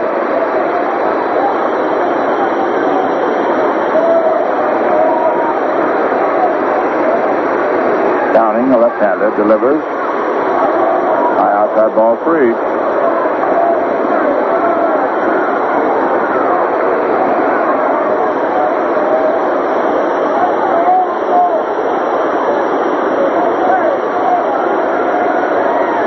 Lyons is warming up for Washington.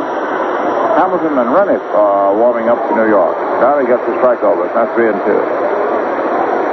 You never can tell in the late stages of a ball game when a man's gone this far, and certainly not when it must be, it's got to be at least 110 down there right now. So House has 2 fellows ready, just in case. It made you not like to let this one jump away. There's a line drive hit into right center field. It's a clean base hit for Casanova. So he's on with a single. This is the first hit since Harrelson's single to start the 4th inning. 3rd hit for Washington. But this is the most indicative or telltale hit, I would think, Washington has come up with. Downing had retired a dozen men. This hit came up. Now here's shortstop Brinkman taking low inside across the knee, ball 1.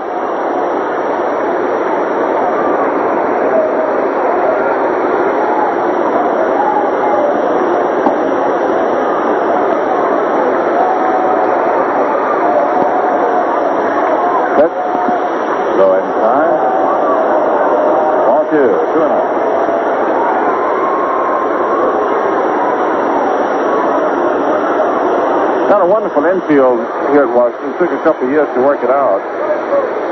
Joe Mooney, the groundskeeper, told us today he had to change grasses. This is an entire new infield. Pitch it over for the strike. 2-1. The groundskeeper here at Washington has a problem that no other groundskeeper has. He has a problem of a wet infield.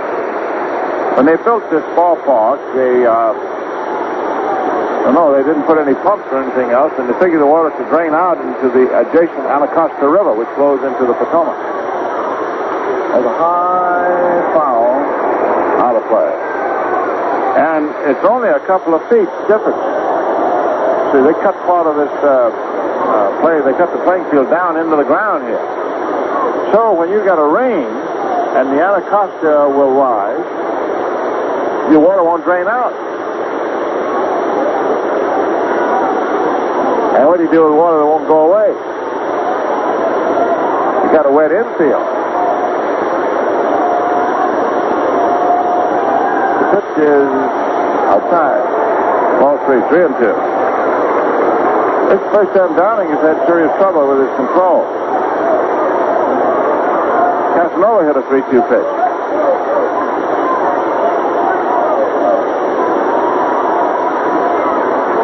Brinkman up there, runner at first. Yankees leading 5-0. A ground foul. Those are right where we were.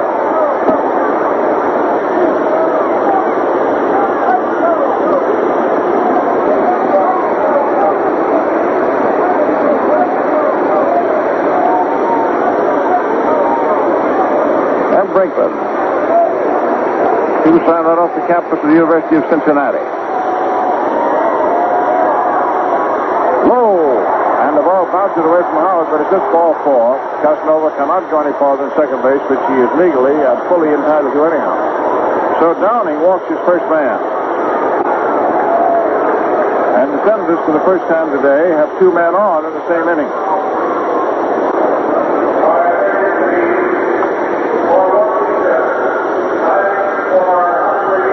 Bob Savarine is going to hit for the relief pitcher, and here is manager Houck going out to the mound.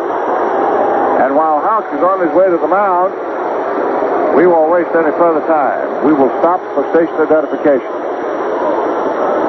WCSS Amsterdam. Want to win a trip to New York and see a Yankee game? All you have to do is sign up and test drive the 1966 Rambler of your choice at Mehall Motors on the Arterial in Johnstown. And this is all for Downing. Houck feels that the weather and the Senators and the length of exertion is enough. This is Hal Rennick coming in out of the bullpen. Here's a round of applause for Downing, who pitched superbly.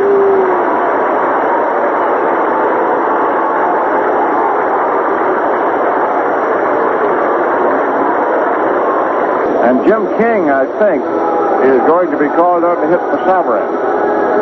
That's what it is. Savarine was the best right-handed.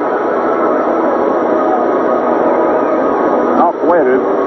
Here's the matter of the legalities. Houck waited until Hodges made his move, and when Hodges legally put up Savarine, which meant that he couldn't use him again today, then Houck legally brought in his relief pitcher, and now Hodges makes his move to have King hit for Savarine.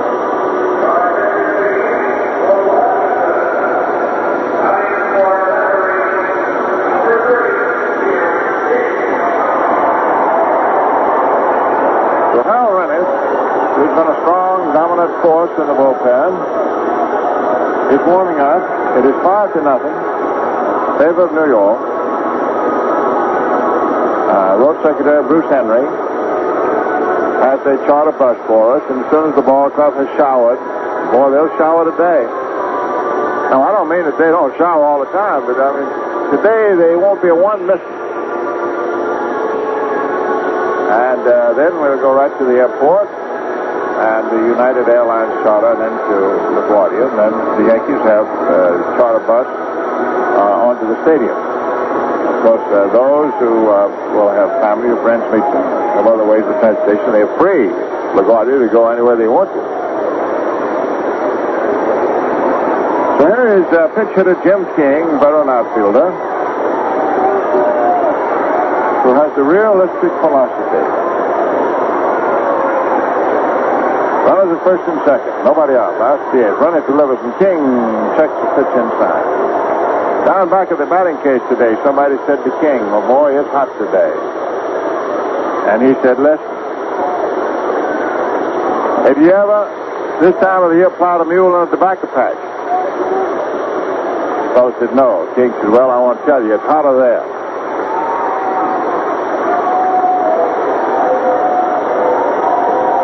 Pitch inside to the hand, ball 2. Howard standing in front of the plate. You know, I've experienced something down here that I think is the meaning of the appeal of baseball.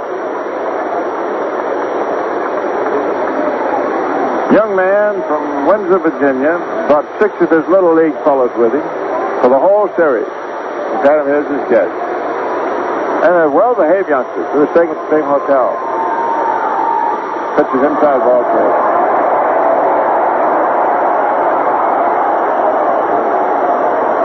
And those 6 little leaguers from Windsor, Virginia, they got all the Yankee autographs because they made a business. They figured out how to do it. They stood right outside the players' bus. They knew they all had to get on.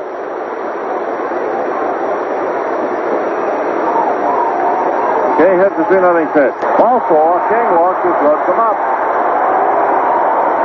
He never swung. He went up there and got the base on balls. And he's on.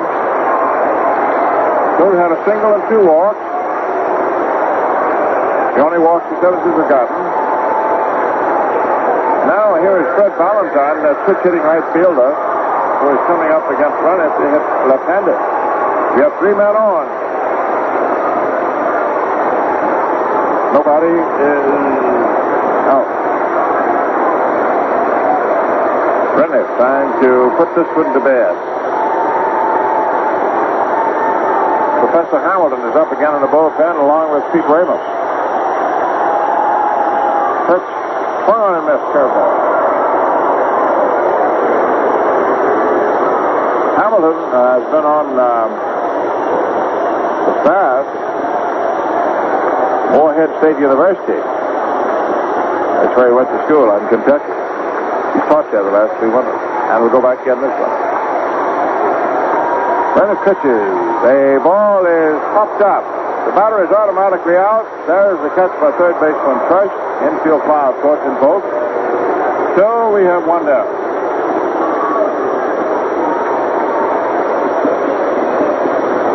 And let's see. We were supposed to have Hamlin, a right-hand hitting second baseman up there. But now Dick Lynn, a left-hand hitter, first baseman, is going to hit for Hamlin.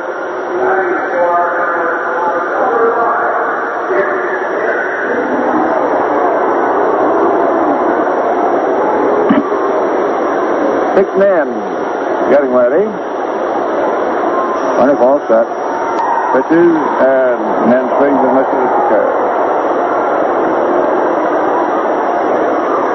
It's the first time that the Senators kicked up their heels.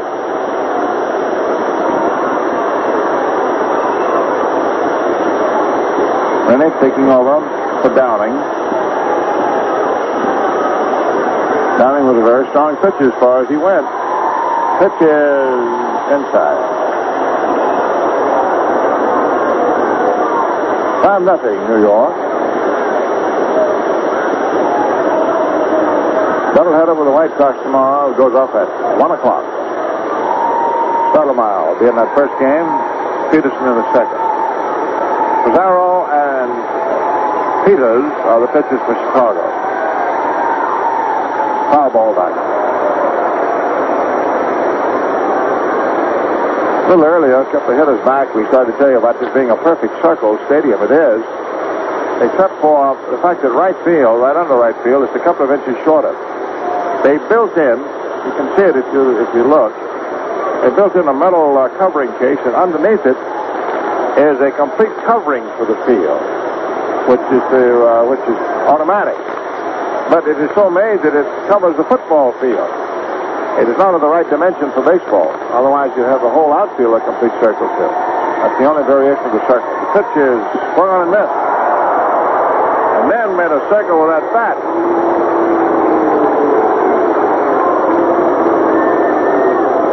Washington fans are a little unhappy on a warmish afternoon at that. So now we have still 3 on, but 2 out. And here's Ken Harrelson, the first baseman. It's 5-0 New York.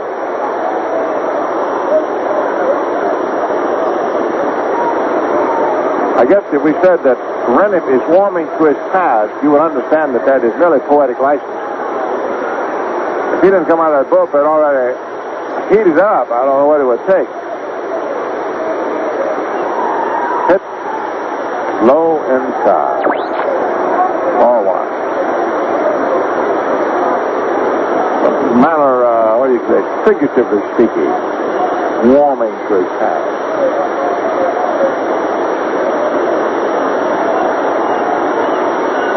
Three runners on. 2 out. Pitch. Swung on and missed. Sharp curveball. 1-1. Eddie Yost coaching at third base for Washington. Bill Pignatano coaching at first.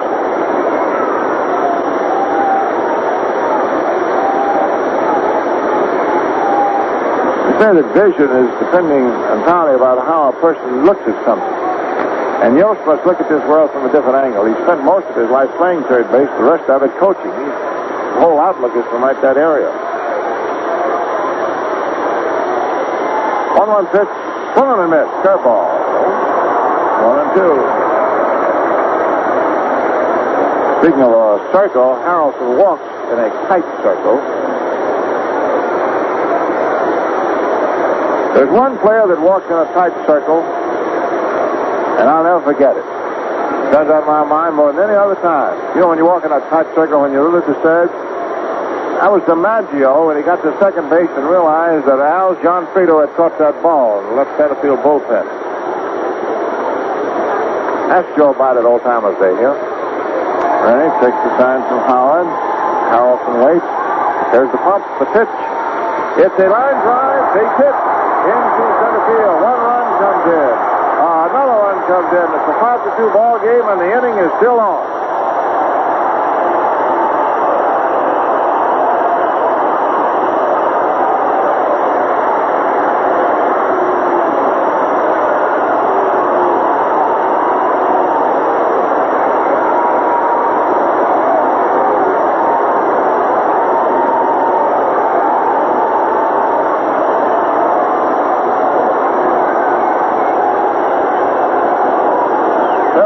Hit a clean line drive by Harrelson. His second hit today. It's now a 5-2 ball game, and here's Mike Howard. And the big slugger represents a tying run. It's 5-2. Runners at first and third. Rennie delivers, and Howard takes low inside. Ball one.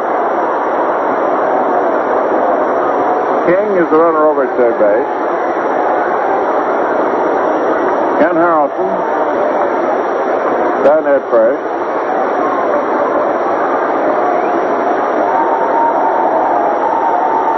And it delivers a curve foul back.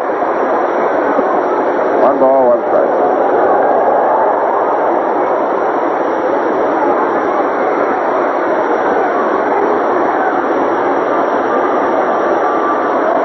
We got some ladies' days coming up, girls. You know, ladies' day. You girls pay 50 cents and receive a double admission ticket. Got a Ladies' Day Tuesday with the Red Sox. Now let's see. Runner's ready. Delivers. And he swings and misses. Strike hit.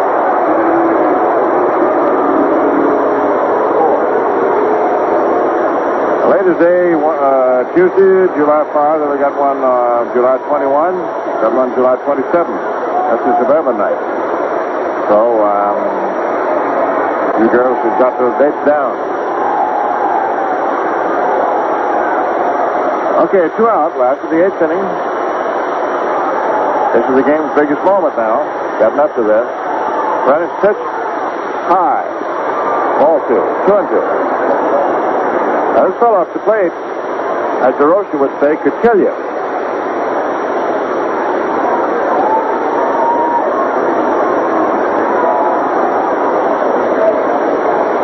Feast or a famine. Dr. Jekyll or Mr. Hyde. In or out. This or that. When it's set. 2-2 pitch. It's that. Strike 3. He hard swing and he was struck out. 2. Second strike after Rennie's, and he gets the third out. The 2 runs are charged to Downing, and the Yankees figure it was cheap enough to settle for that. 2 runs, 2 hits. And at the end of 8 innings, the score, the Yankees 5, the Senators 2. Okay, dear. I finished vacuuming the front room for you.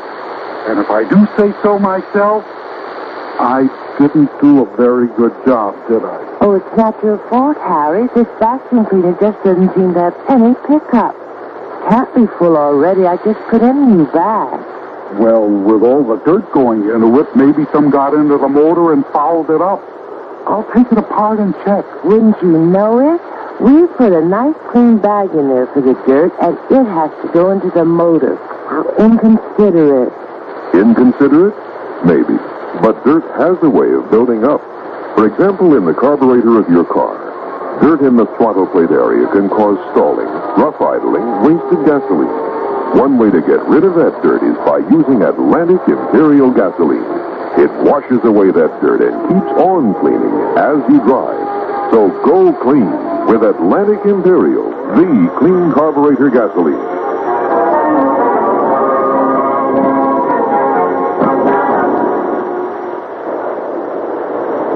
And it is 8-6. The Mets just came out with 5 in the 7th. That was a wild inning. Pittsburgh got 4, and the Mets came back with 5 at 7th inning. So, that's the first game over there. Had a lot of home runs over at Shea Stadium. Clendenin, Alley, Pagliarone, Dussault. Oh, and Dussault was a grand slammer. And Painful. Atlanta will play a single game at San Francisco. Cincinnati a single at Houston, which is about ready to go. Fisher against Durka. Chicago is playing a single at Philadelphia. And at the end of 7 innings, it is Philadelphia 5, Chicago nothing. Lyons comes on, Dick Lyons, to pitch. King, who went into pinch hit, goes to right field for Washington. Valentine, who's been in right, moves to left field as we go into the 9th inning. Lasengate goes to second base.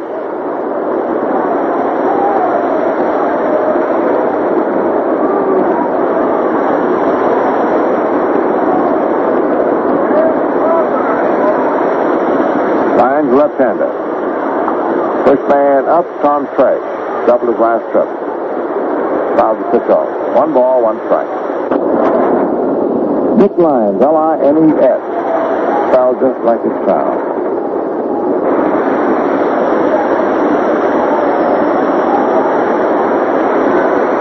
The defense, fresh hitting right-handed, rounding to left. Tom swings, breaks the bat, hits the ball right back to the pitcher, kicks it, picks it up again, throws, and touches out. Well, you could excuse Lyons for fumbling that ball and kicking it because the bat came right out there with the ball, the hitting end of it. But he picked up the right implement. Touches out. Pitch to first.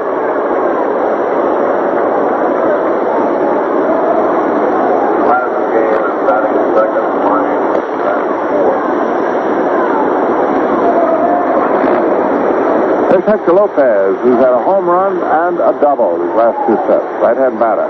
It's high inside.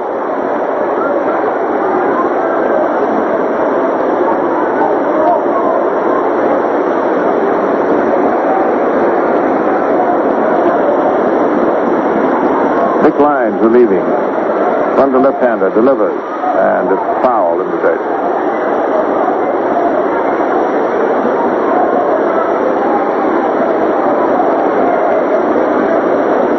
Temperature has gotten up to 100, maybe shaded above it here in Washington. It was forecast to go 100 this afternoon. I understand you folks back home got 106.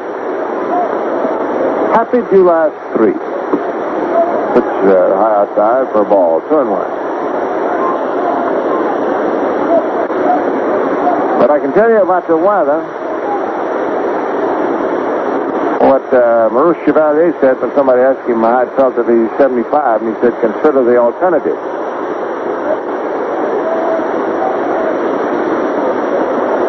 And you could just take it and run with it from there. Lopez takes the curve in there for a second strike. 2-2.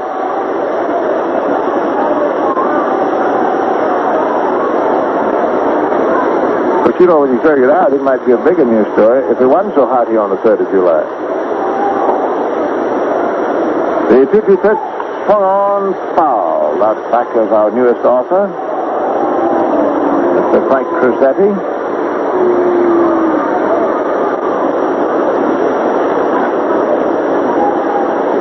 Reading in Look magazine the thing on Dean Martin. His name was Cruzetti, and we asked Frank about it. He said, well, he spelled it differently. Also, he wasn't any good at shortstop either.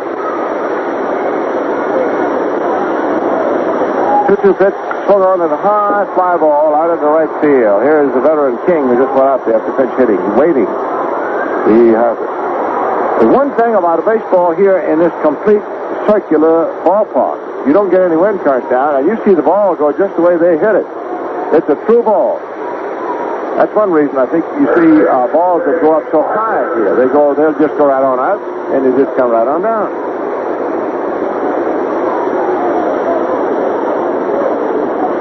You take this ballpark and contrast it with the wind effect out at Candlestick Park, San Francisco, where they had to move the ball games up the middle of the day, trying to get away from those afternoon winds.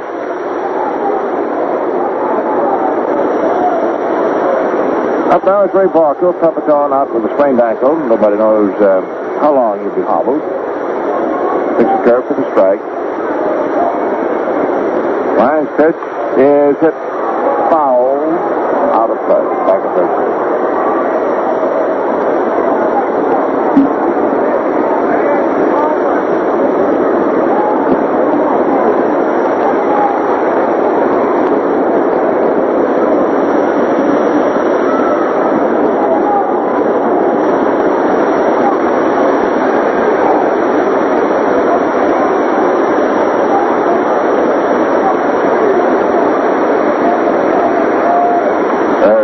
Another foul back. This fellow up there at the plate, and your correspondent here at the microphone, has caused our gallant road secretary a little trouble here and there, an occasional hotel play.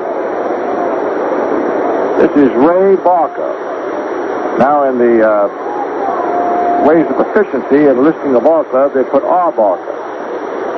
Then they put R. Barber. And then somebody doesn't make that K or B exactly distinct. Now you can take it from there. We have each tried to get into the other's rooms on occasion, and finally had the wrong key. There's a swing and a miss, strike three. And this is R. Barker that struck out. And as we get ready for the last half of the moment of truth from the 3rd of July, the Yankees 5 and the Senators 2.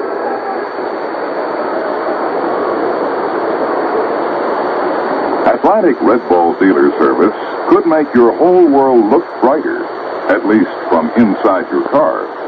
Driving with a dirty windshield can be like driving through a fog, but every Atlantic Red Ball dealer takes a personal interest in seeing that your windshield is clean. I mean that literally. The Atlantic Red Ball sign identifies a service station dealer who guarantees that he will clean your windshield, weather permitting, without your having to ask him, and that he'll always offer to check the oil, or he'll refund the cost of your gasoline. This offer may vary in some states, but the service never varies. Atlantic looks for the type of dealer who takes a personal interest in his customers. And I'll bet you look for that type of service station dealer, too. Well, he's easy to find. Just drive in at the Atlantic Red Ball sign. It could make your whole world look brighter.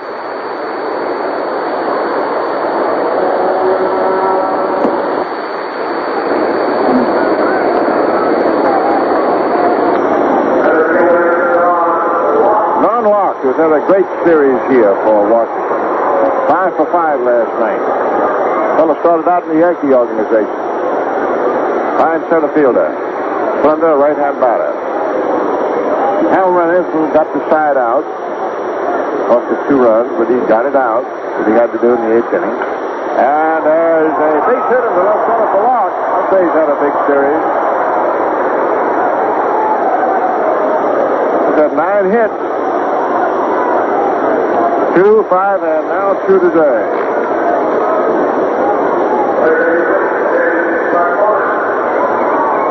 This is hit number 2 off run. It's hit number 2 for hit number 5 for Washington. Speaking of 2s, here's the wearer of 2, Ken McMullen.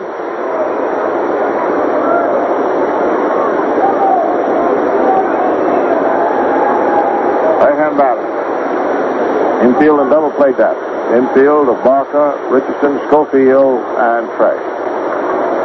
The Yankee casualties, Boyer, Marish, and now Pepito. Joe might be able to play tomorrow.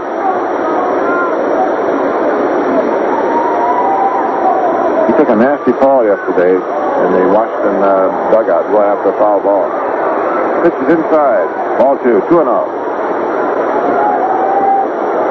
Ramos and the professor are working in the Yankee bullpen.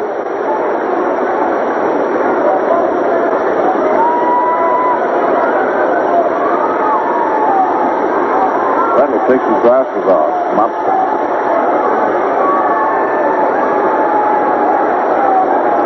Now the thick-set right-hander.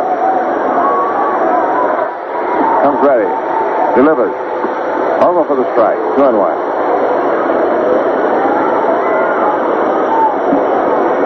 Ken McMullen at the plate. Catcher Paul Casanova on deck.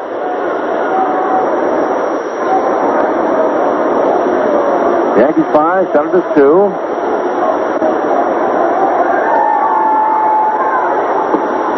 High outside, ball 3. This game is not as innocent as it appears. The fellow in the on-deck circle represents the tying run. Bill Howard, plate umpire. And a good one. Pitch. High inside, ball 4. Boom. Well, the tying run is not the on-deck hitter. And Ralph House, with this walk to McMullen, walks himself right out to the mound. Let's see now. He's talking to Lenny. Howard is out there. House hasn't taken the ball yet. That's always the dead cue. Now Houck is cutting him on the backside. So Houck is leaving Lenny to the job. And a single on the base on balls. And we've got 2 men on and the tying run up. Oh, Casanova. And he roughed this ball club up, if you'll recall, Friday night with 2 men on when he hit it in the left field stand. And he's 5-2 New York. The bench is back in the left. The pitch is a curve half-swung on strike. He was trying to check his swing, but he had overly committed himself.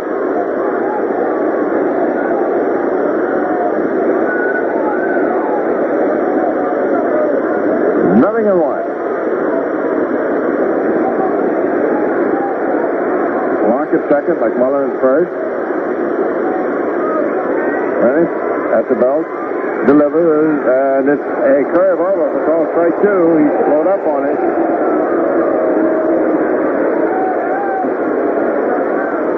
Last half of the 9th inning.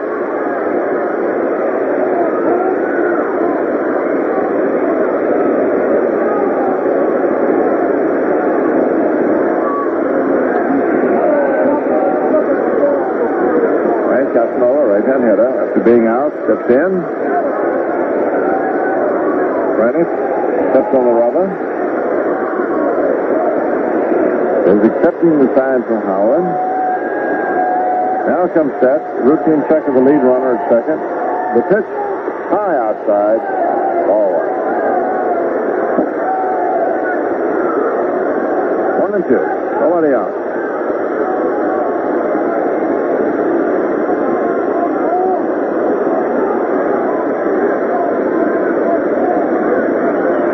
Over.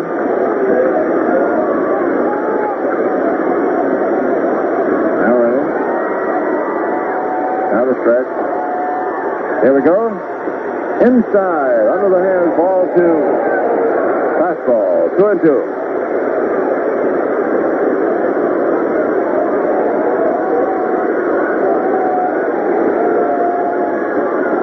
Now the hitter is out.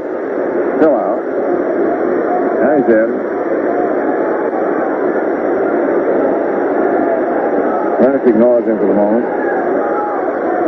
Now, faces the pass. Stretches, steps. Pitches. Strike 3 swinging. Curveball. The tying run is still at the plate. So now we have 1 out. And here's the shortstop, Ed Brinkman.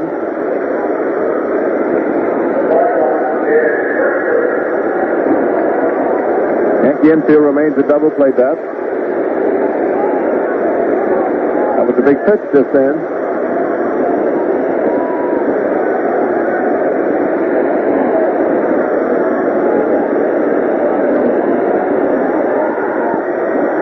Then it deals and Brinkman takes high. Brinkman is a light hitter.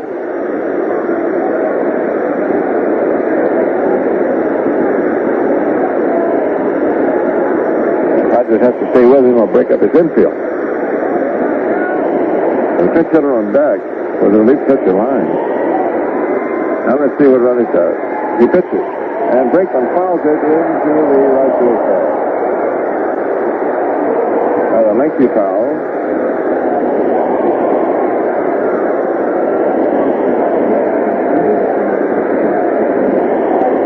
Now, pinch hitter. We don't need a pinch hitter because King, who hit for the relief pitcher last inning, stayed in. So that's King, who could be the toughest man, toughest hitter right now. Well, he's on deck. The runners can't worry about him at the moment. He's got to concentrate on the first fellow up there, Brinkman. He pitches inside with a curve, and it is ball 2, 2-1. A base hit in the wall, 1 out. We have runners at first and second, 1 out. Last to the ninth inning. 5-2 New York.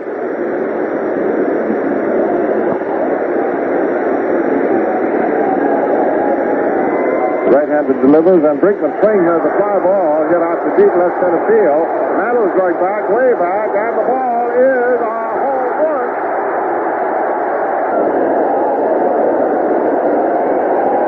Well, ladies and gentlemen, Brinkman hit that ball right where Hamilton is warming up.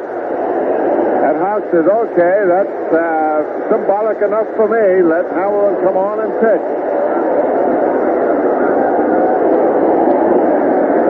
Hamilton might as well bring that ball in with him, because he's got to throw one. And it's a 5-5 ball game. How do? And let's pause for station identification. CFF Amsterdam test drive the 66 Rambler Choice at Mehall Motors in Johnstown and sign up to win a trip to New York and see the Yankees play ball. Your hotel is included.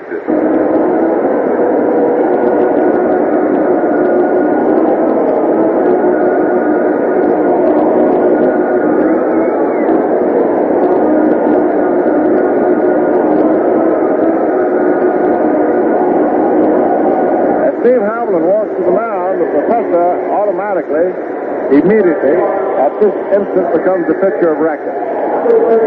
The game is level and there's nobody on. And now Hawk is walking back.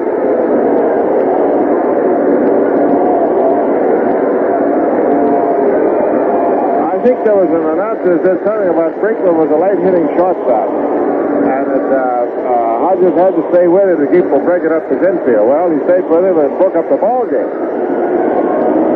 That's his 5th home run, giving him 25 runs batted in. And King waiting to be the hitter. Well, let's see. We've had 2 ball games, and now we're getting ready for a 3rd one. The first was 5-0 New York. The second was Washington getting it even, and now we have a shiny new one. Steve Hamilton, the towering left-hander, 6'7". And for the Senators, it will be King. Then have 1 out last of the ninth. And then Valentine.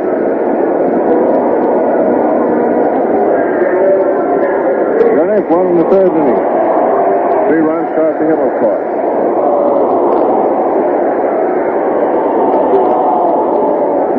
Steve Hamilton.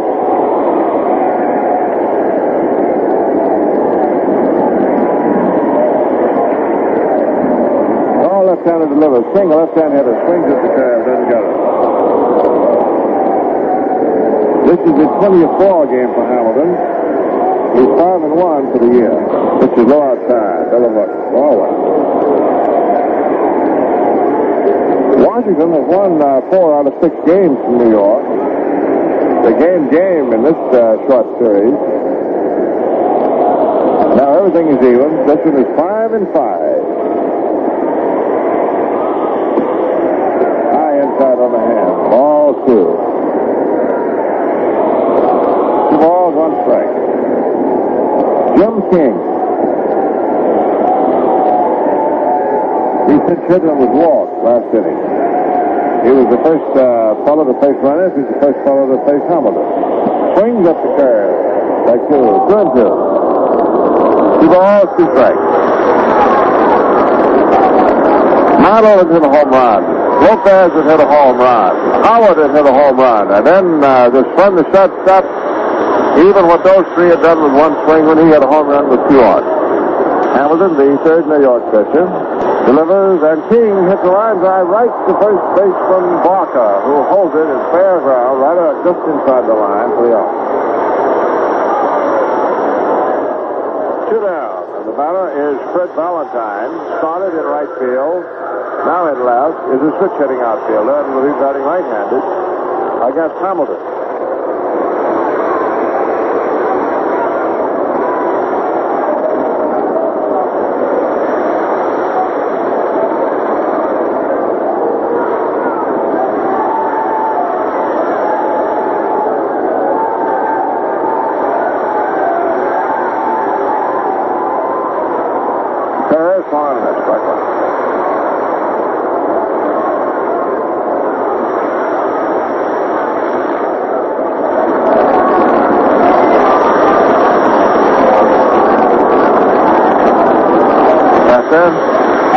Ready.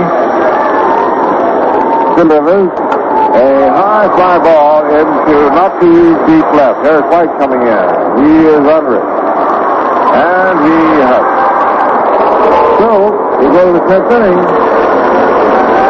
Washington gets 3 on 2 hits. The home run by Brinkman does it.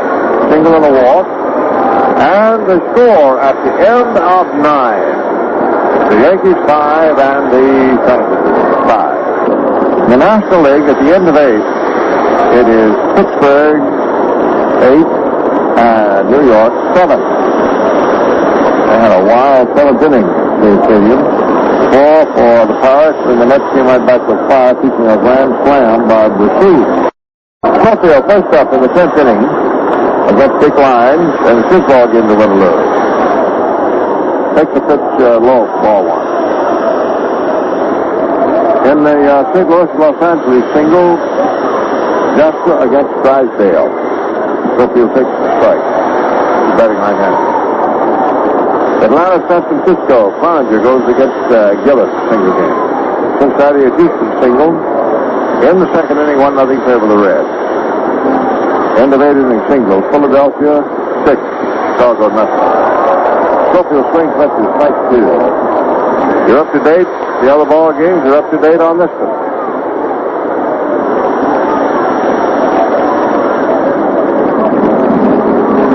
All tied. 5-5. First man up in the 10th. Lyons delivers low. Ball 2, strike 2.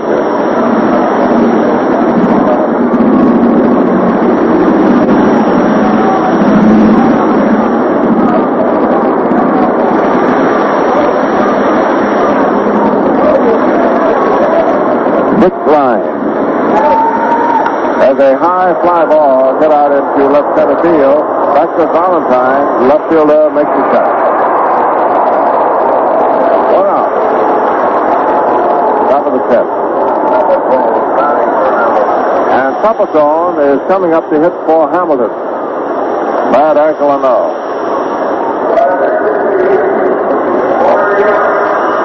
He did not run the PA.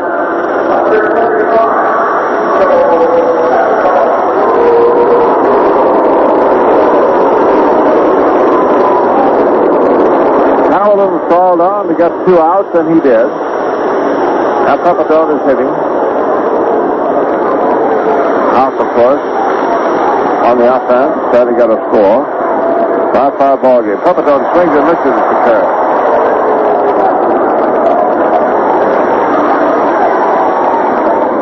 Out.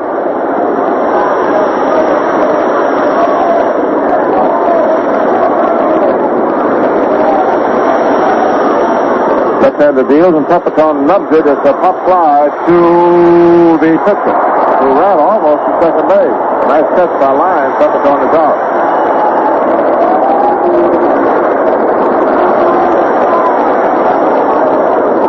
When the Senators come in on the last of the 10th inning,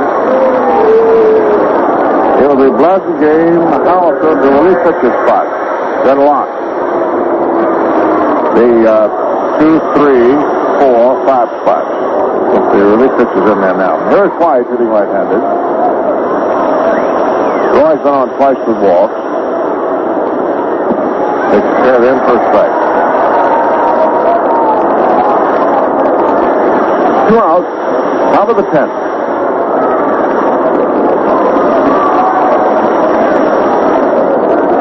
Senators on Brinkman's home run. Tied it in the 9th inning. White check. This is going inside. 1-1. A ball and a strike. There's a light breeze that is working its way down to us, coming in from center. There's no effect on the flight of the baseball. Pitch is outside. Ball 2. The heart of the circle, the Steel Ballpark in Washington, is just on the outfield grass behind second base, in case you're wondering where the center of the circle would be.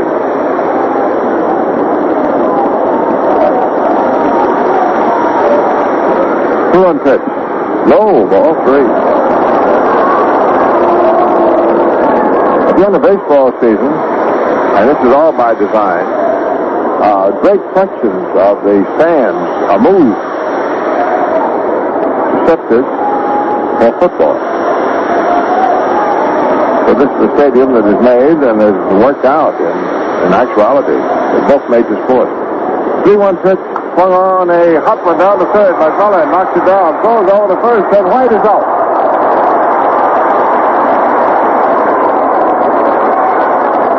That was a fine play of a hot one. Right at ground level down on the third baseman. So, nothing across, top of the 10th. And the score, as we get ready for the last of the 10th inning, is hanging 5-5. Valentine's got the flavor that says, hey friend, do it again. Valentine's beer. Hey friend, do it again. Valentine's beer. Good to start with Valentine. Good to day with Valentine. The flavor's great at the 3-ring sign. Valentine's got the flavor that says, hey friend, do it again. Valentine's beer. Valentine beer. It's got the flavor that says, hey friend, do it again. We've been brewing Valentine beer for 126 years. And today's Valentine, big and bright, crisp and light, today's Valentine is the greatest ever. Try it. Valentine's got the flavor that says, hey friend, do it again. Valentine beer. Valentine beer.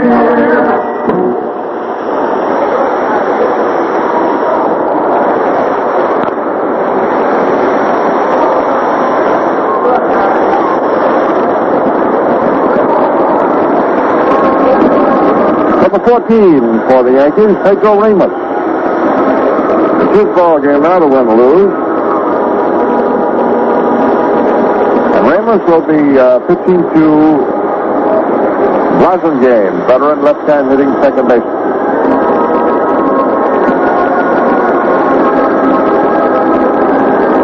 Last half of the 10th.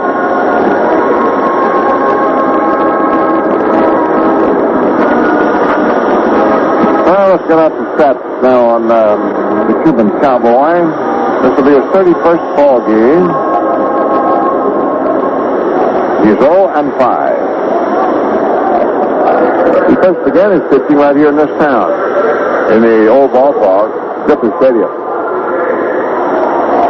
We mentioned the other day, in case you didn't hear, the old ballpark is now level, flat. Now belongs to Howard University.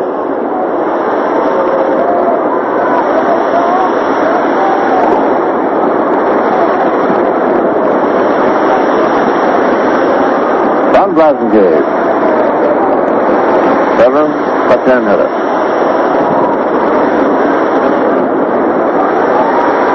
Ramos right-handed, delivers curve, low inside. Ball 1. Howard is catching it. Fellow back at the plate, Bill Haller.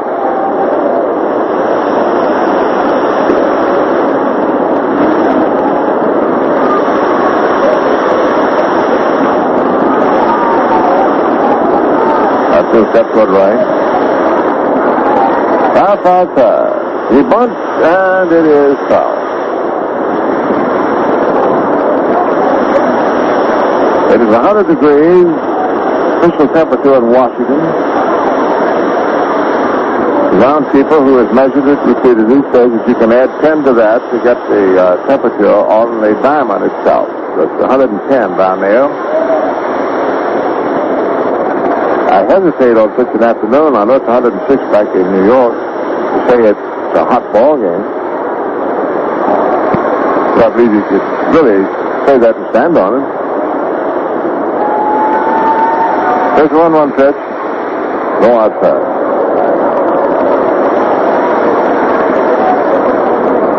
Now let me see. Wherever you are, you feel hot. You think you feel as hot as this plate umpire? He has gone to the dugout any half inning like the players. It's pretty dusty out there. He's got a heavy coat on and an outside chest protector on that and shin guard. And there's a foul ball hit out in the deep right field. Weaver, and it is off the wall. It is in play. Wait a minute. And he's coming around. It is ruled a double. Ball went through the fence. Well, I thought a gremlin had gobbled it up. It went through the fence. Lopez didn't know where it was. Clinton didn't know where it was. The umpire for a second didn't know where it was. The runner didn't know where it was. And I might as well report I didn't know where it was either. And then came that welcome sign that took away all shades of indecision. 2 fingers. And then majestically the 2 fingers pointed to second base, meaning put him right there. And that's where he is. And he represents the potential winning run. Don Blasingame hit it against the fence in right center field. And it's a wire fence, and he hit it through. Now, we have Ken Harrelson up, who knocked in 2 runs in the 8th inning. He's had 2 hits. He sets the bunt, bunts it, and he gets him over. Ramos throws to first in time to Richardson covering, so the double, ground rule double, and the sacrifice. And with 1 out, 5-5 ball game, last of the 10th inning. We got the man at third base.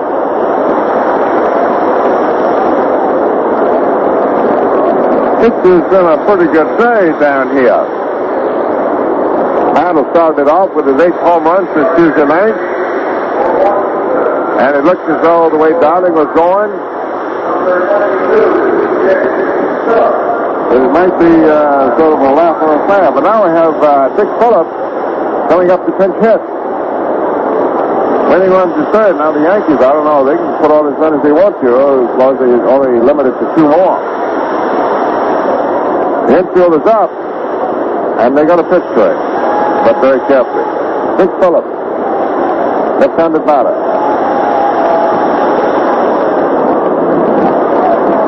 Double in a sacrifice. There's a pitch low, ball 1. This fellow will not get anything good to hit at. And Don Locke, who's on deck, is not going to get anything good to hit at either. That's the way it keeps going. This man from third scores. They crank up that charter airplane.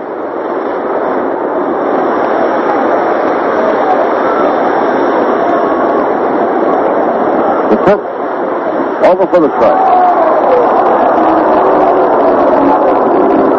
That sacrifice was 1-4 just now. The pitcher to the second baseman.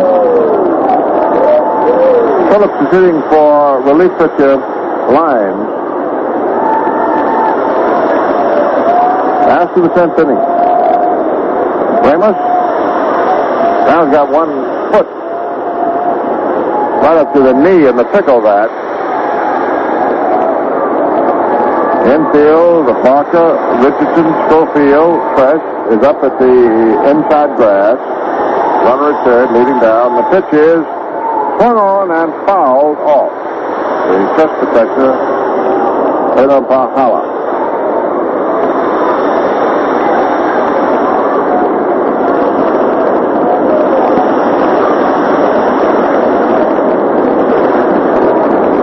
One ball, two strikes. Well, right now, Ramos wouldn't like to strike this fellow out.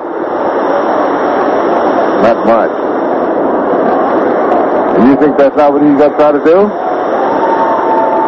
He delivers. Low. 2-2.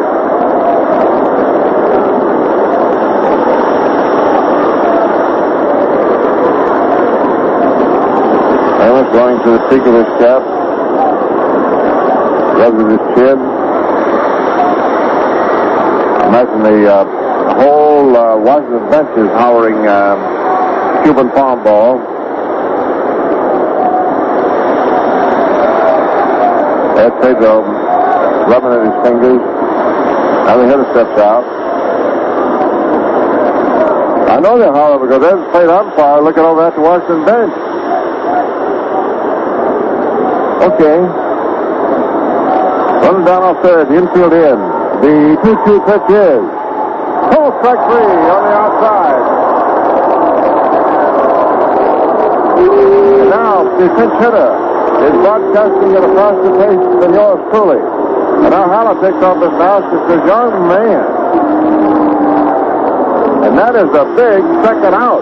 That run cannot be scored as a result of an out. The infield can take a deep breath on a hot afternoon and fall back. The batter is Don Locke, who's been the hot Washington hitter in this series. They're going to walk it. Phillips, pinch hitter, went up, and Ramos, the pinch pitcher, struck him out. And the crowd is now unhappy because Locke is going to be put off. Not that anyone questions the judgment of Manager House. This is a Washington big batter.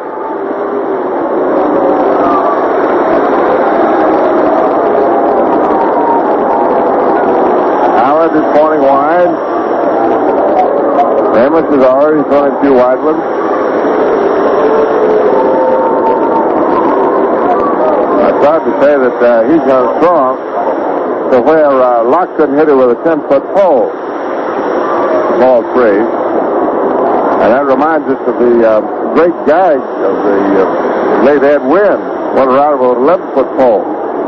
For people you would set a 10-foot pole. Well, here comes ball four. Now, the batter is third baseman Ken McMullen. The Ramos, boy, he really got out of that spot just now. That third strike to Phillips.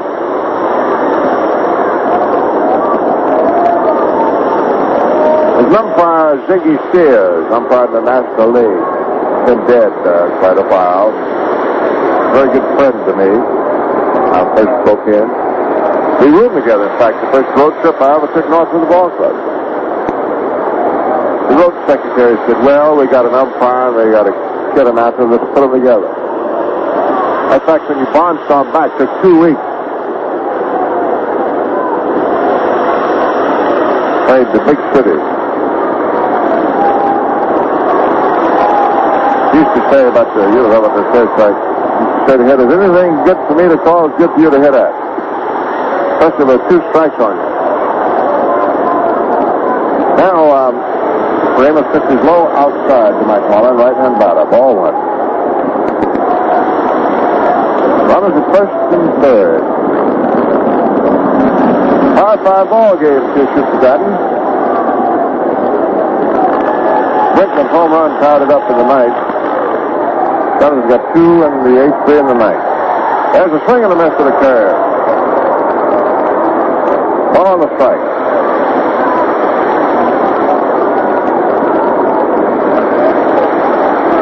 The runner that counts is the one at third. If he scores, this ball game is over. If he does not score, we go into the next inning, which will be 11.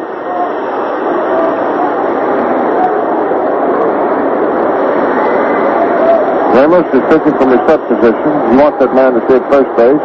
It's in the event of a force at second. Ramos is ready. Delivers. There's a ball line in the center field, right to Clinton. There's the catch. He hit it straight up to center field. He couldn't hit it straight up. So, that's the big set. And bypass. No run. An opening double. And at the end of 10, the score is 5-5.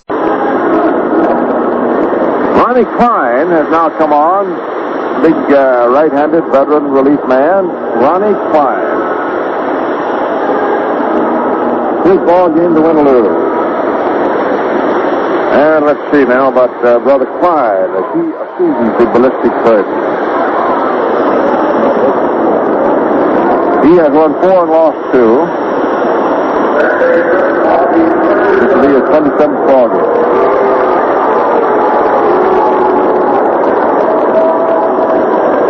Ronnie Klein pitching first off to Robert Richardson. Inning 11. 5-5 ball game. Bobby has gone 0 for 4 today.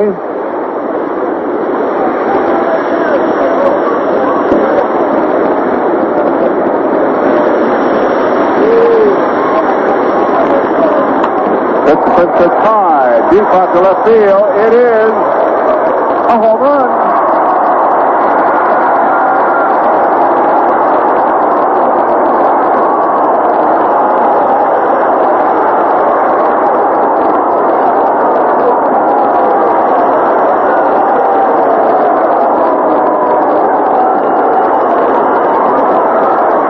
Bobby Richardson. Yankees 6. Senators 5. And for Bobby, that's his 4th home run this year. I think a pretty good spot. I heard Luke Benson took over in the last game center field.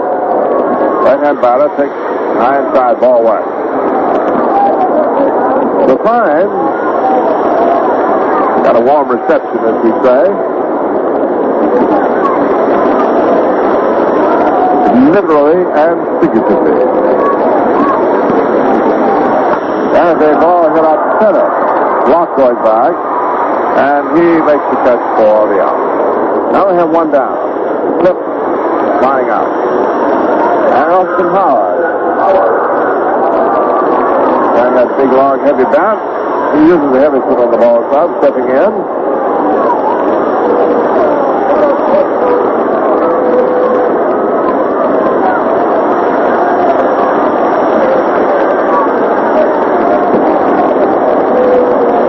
Yankees 6.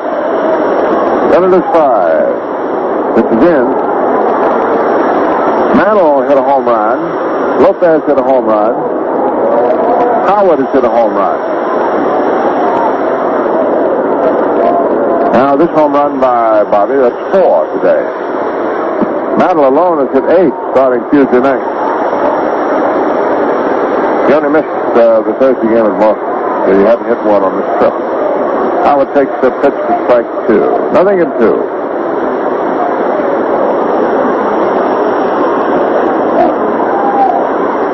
High inside, changeup. 1 ball, 2 strikes. Ronnie Klein, the 4th pitcher for Hodges. Is Rickett, Humphries, Lines. Howard, a ground ball, 2-3. McMullen. The long throw diagonal across the diamond, 2 Harrelson for the out.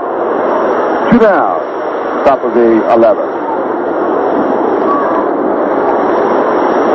Tom Track.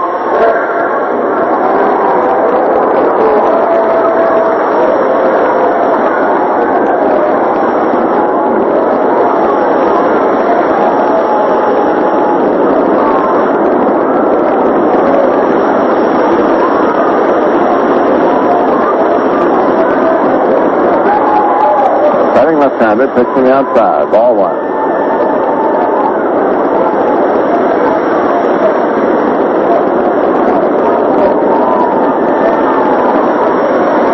He had maybe 15 back of his shirt.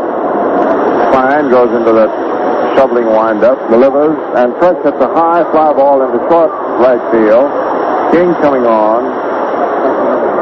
He is there, and that is the third out. So Richardson hits the home run to open the top of the 11th, and the score now stands: the Yankees 6 and the Senators 5. Presenting another conversation overheard beneath the Atlantic Red Ball sign. Saw your boy win that game against Central High last week, Mr. Downing. I bet you're sure proud of Billy. Remember how he used to come into my station to fix his bike? Has a real talent for working with his hands. Anytime he wants a part-time job, why, you just send him on over. Oh, here, let me clean off that windshield for you. Neighborly small talk with a regular customer or with a new one. You come to expect this friendly attitude at the Red Ball sign. Something else you can count on is having your windshield cleaned without your having to ask, weather permitting, and an offer to check your oil. If a Red Ball dealer forgets to do either, you get your gasoline purchase free. And that's the guarantee. This offer varies in some states, but the service never varies. That's why Atlantic Red Ball dealer service is unique.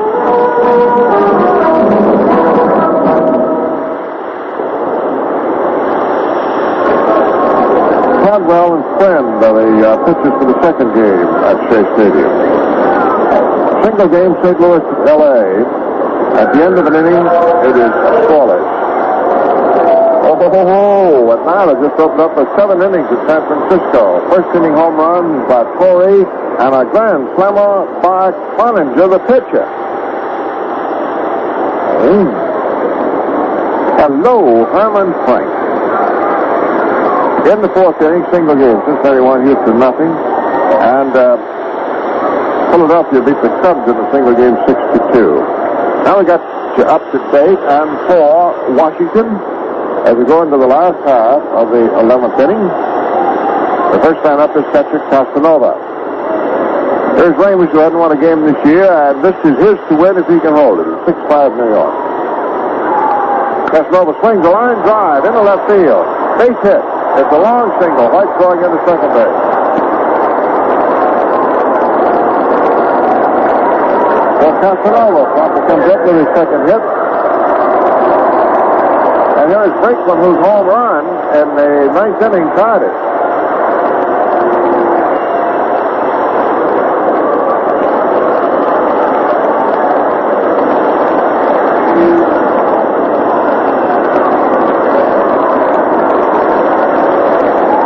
Ed Brinkman, shortstop. And just a second. They're looking over to the Yankee dugout. Everybody is. Well, here's Hector Lopez coming in from right field. And apparently he must want sunglasses, just as the bat boy taking him back. We knew something was going on down there, but we couldn't figure what. And Lopez has gone out to right field, suddenly realizes he'd better have sunglasses.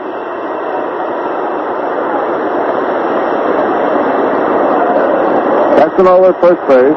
Brinkman up at the plate. Now the Washington fans are asking for Lightning to hit twice in the same spot as they importune Brinkman. Yankees leading 6-5. Lopez has got the sunglasses in position. No action, neither bullpen. We just play it with what we got in front of us. That's the way it is now. There's the pitch, looking for the bunt. There's the bunt toward first. Barker has it. Goes to second base. Not in time. And then the base runner runs off, and he's being run out. Fresh tags him out and drops the ball. And he's coming toward the plate, and he is out at home.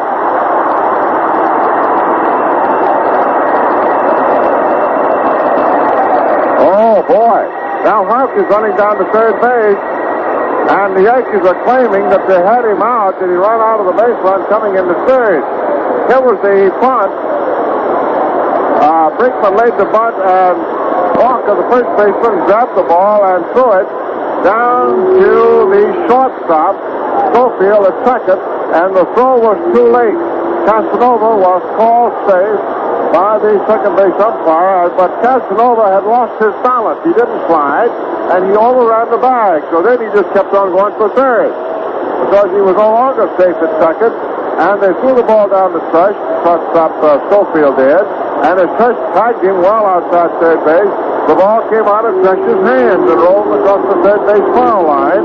And Eddie Yost, the third base coach, was waving it in. And then the ball is recovered. I got to check who recovered it. I didn't see everybody on the field at once. But anyhow, the throw went to Howard. It may have been that Ramos recovered it. And the throw went to Howard at the plate. I'll have to guess it was Ramos. And Casanova was out at home. The Yankees went out to appeal that he should have been out outside of third base. Otherwise, I don't know what the appeal was about.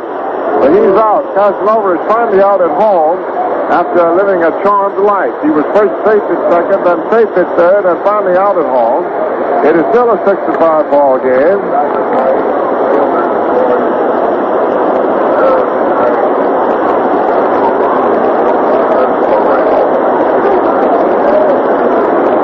We have the tying run at second base. That was Ramos who backed up the play and recovered. Gets in the fifth. They finally got Casanova out at home. And Brinkman is the runner at second base. He gets the sacrifice in the fielder's choice. There was an error choice to Trush. And King up there fouls the ball back. So Casanova got the single to left. Is safe at second on the sacrifice. Is safe at third on Trush's error. And is out at home on the same sequence. He never stopped running. Boy, he swung without 18 feet. 1-2, Ramos to Howard. And that's as much as you'll see on the 3rd of July this year. Brinkman, meantime, there's never a play on him as a second. We have one out. He got a sacrifice fielder's choice. King hits the ground ball to the right side. Barker fields it. There's Ramos going over the cover. Takes it in time for the second out. So King is out at first base, and the tying run moves over to third and Brinkman. 3-1 is the scoring.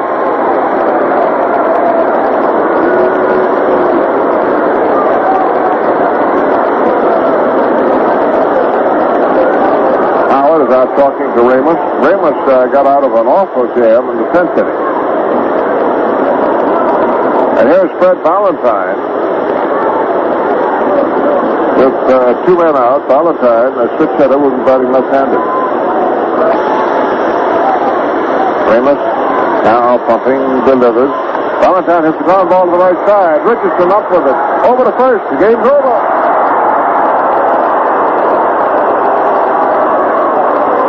And the Yankees winner 6-5.